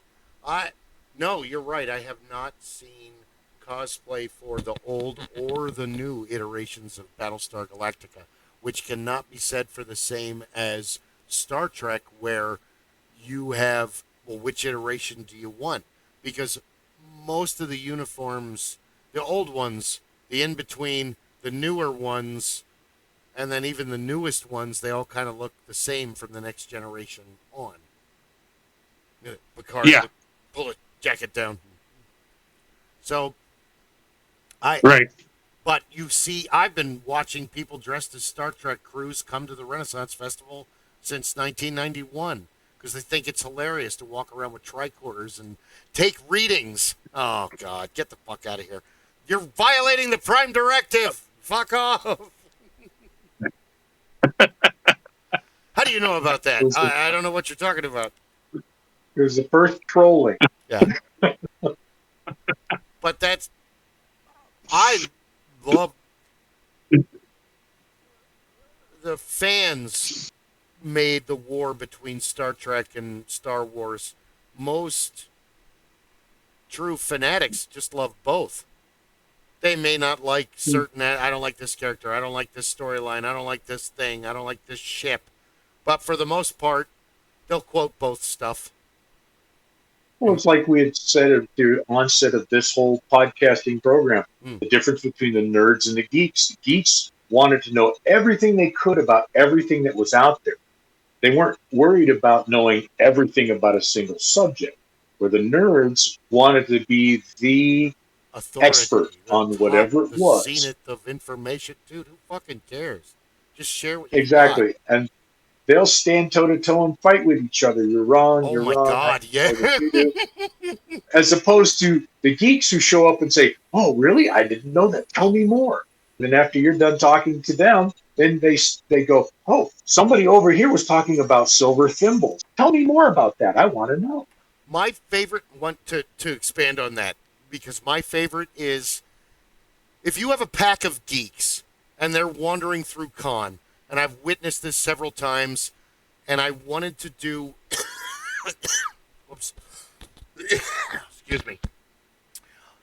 Dwayne drew the Crimson Assassin, and I really like this character so much that I stole her for Worldwide Villains.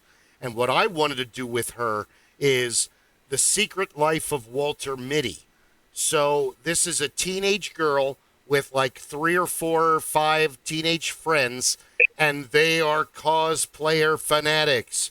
But most of the time, she's a daydreamer, and she's dreaming that she's in the world of the cosplay that she's going to dress up as, and it collides with the world. So I was trying to sell Dwayne on this idea, but a bunch of other stuff was going on, and once again, I don't have the money to pay you to let me write a story about the character and then force you to draw it the way I want to see it. So I'm just gonna steal the character and pay you for her, and we'll call it a day. But it is interesting how if you get a pack of geeks and they're traveling down and they're freaking out about this and freaking out about that, and you can always tell the nerds in the booths because they'll look upon the enthusiasm of the young geeks or the old geeks or whatever with disdain and with just, just condescending looks. And then when they get to that individual, that person will be rude to them, but it'll be borderline. And what is also fascinating is one of the geeks will say something, and then the nerd will correct the geek. And it's like you said, Rob, oh, really? I didn't know that. And he'll let the nerd go on and on and on and on and on for an undetermined amount of time. And then the guy will turn away, and he really will think he won this argument that isn't really happening. And the geeks will walk away, and one of them will whisper, but I thought you knew all about that. Oh, I do. That guy's totally wrong, but there's no point in arguing with him. Yeah. Yeah, like Yeah, in other no words, point. he's a fucking nerd. He's not going to listen to me. He's already convinced himself he's right. And that's where the other day with it, oh, you fucking nerds, I can't be a nerd. Why can't you be a nerd? Well, because I have social skills. Nerds do not have social skills. That's the defining. Geeks want to share their information with the world. Like you said, nerds want to be the dragon on the pile of information coins. Dude, just tell me. And the gaggle of geeks, as it were, they will never have a truly defined de facto leader unless one of them in the group has nerd tendency. And they will drive the group. But usually it'll be more of a collective. You'll see them getting together and somebody say, well, hey, let's go try this. Well, yeah, okay, that sounds like, and everybody will come to a consensus. Yeah, I would agree. And usually if there's going to be a leader for that, my mustache and cat hair is attacking my nostrils. It'll be, John came up with this idea. Tell us all about it. And John will lead for this convention or this. Or for that exchange. Yeah, James, because he came up with this. Yeah, James found us a deal on the haunted house. So he's the leader of this outing.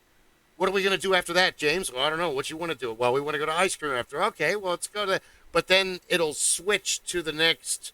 That I've noticed a lot. Where I hate to use the term like alpha, beta, but it happens for the individual outing. Like the X-Men. You have been assembled for this task. I have this mutant power. I can sneak into lines and cut, and no one sees me. He's needed. We got to take him with us.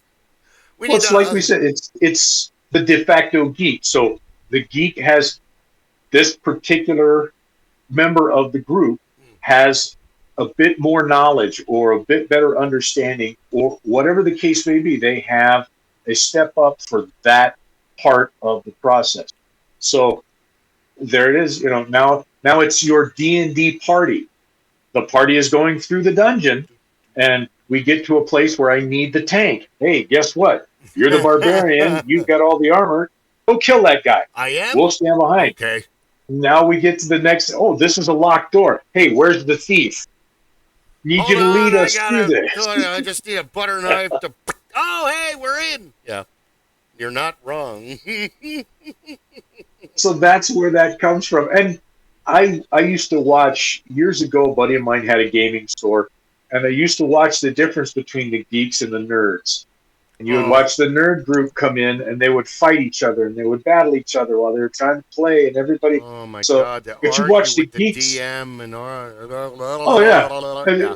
We had one group of geeks that were such good friends, and they played with each other well, and they played off each other well, enough that These are the guys I think I told you about before. But these are the guys that they would complete they complete a dungeon or they complete a quest, and or they get to a point where somebody needed to level up to complete something, and one guy would turn to another. I'm going to stab my buddy so I can get the experience point so I can level up. And then my buddy over here, who's the cleric, is going to heal him and bring him back. And and it's like, and the DM would just go, "Yeah, I'll allow it. Go ahead." Now, why not? You're that close. I don't want to have this argument. Whoa, Kris, you froze in the middle of your Scion transformation. Super Saiyan. Is that what it's saying? Do we lose him? Kris! Hello! Pull the rope if you can still climb up the cliff! I don't feel anything, do you? Oh my god, my hands are so frozen. I should have worn gloves on Everest. Kris? Kris is having technical difficulties. He's, hey, I still got the yellow horrible dot. There it is, the horrible yellow dot thing. I think it's my router. It's super old, and I got the new one, and I don't know what I'm doing. So, and now that's super. I'm gonna have to. So. I'm gonna have to hit Cox up for a new unit. Mine's having to recycle, but I've had it for about 3 years. It seems like every 3 years I have to get them to replace it. I paid them to lease it. Let them send me a new one. He said unit. Unit. Kris? But it's 8:00, and I'm going to turn into a pumpkin. Oh, looks like the well, job. I want to thank Kris for joining us tonight, and check his stuff out. And yes, I have been pestering him about doing a podcast relentlessly. Dude, you know all these independent artists and everybody and writers, and go interview them. I mean, bring them here. You want to do every other Monday? We can interview people every other Monday. That'd be awesome. We can think that would be extraordinary. We've already proved that we could talk about nothing for over 3.5 hours, so it really doesn't. All right. Well, thank you very much, and thank Kris, even though we didn't make it. And Guy and Ron will be back next week, and we'll continue. Like and subscribe. I won't be here next week because I have to be in Denver. Oh, that's good. You guys to know. Make it happen. Well, of course.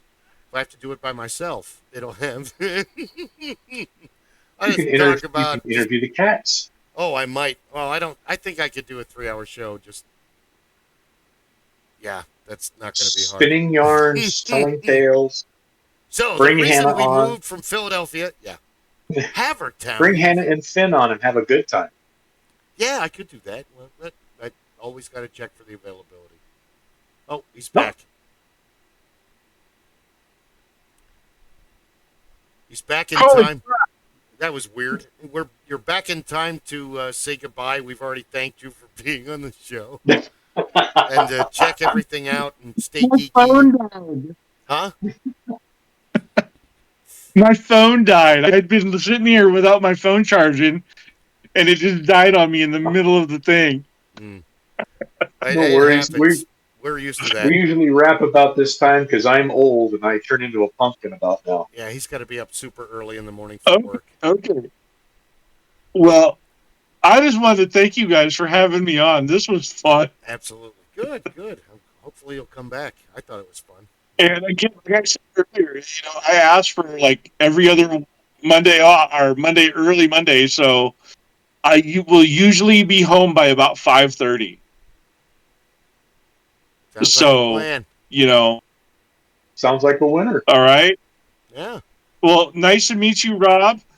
And Bill, it's always good to see you, sir. Absolutely. Thank you very much. And much. again, thank you for having me. This was so much fun. Good. I'm glad you enjoyed it. I'm glad you had a good time. And again, stay geeky. Thank you for watching. You could have watched anybody, but you decided to watch us, and we do appreciate that. Like and subscribe. Check out Bats in the Belfry, Bob McCobb's workshop. Cliff is still not doing very well. We're on borrowed time with Cliff anyway. We know he's got a lot of medical issues. But yeah, thank you, and we'll see you next week. Same bat time, same bat channel. We appreciate it. Great. Thank you from the Be lodge. good. If you can't be good, don't get caught. Absolutely. I'll see you guys later. You have a great night. Take care. Thanks. Have a Later. good night.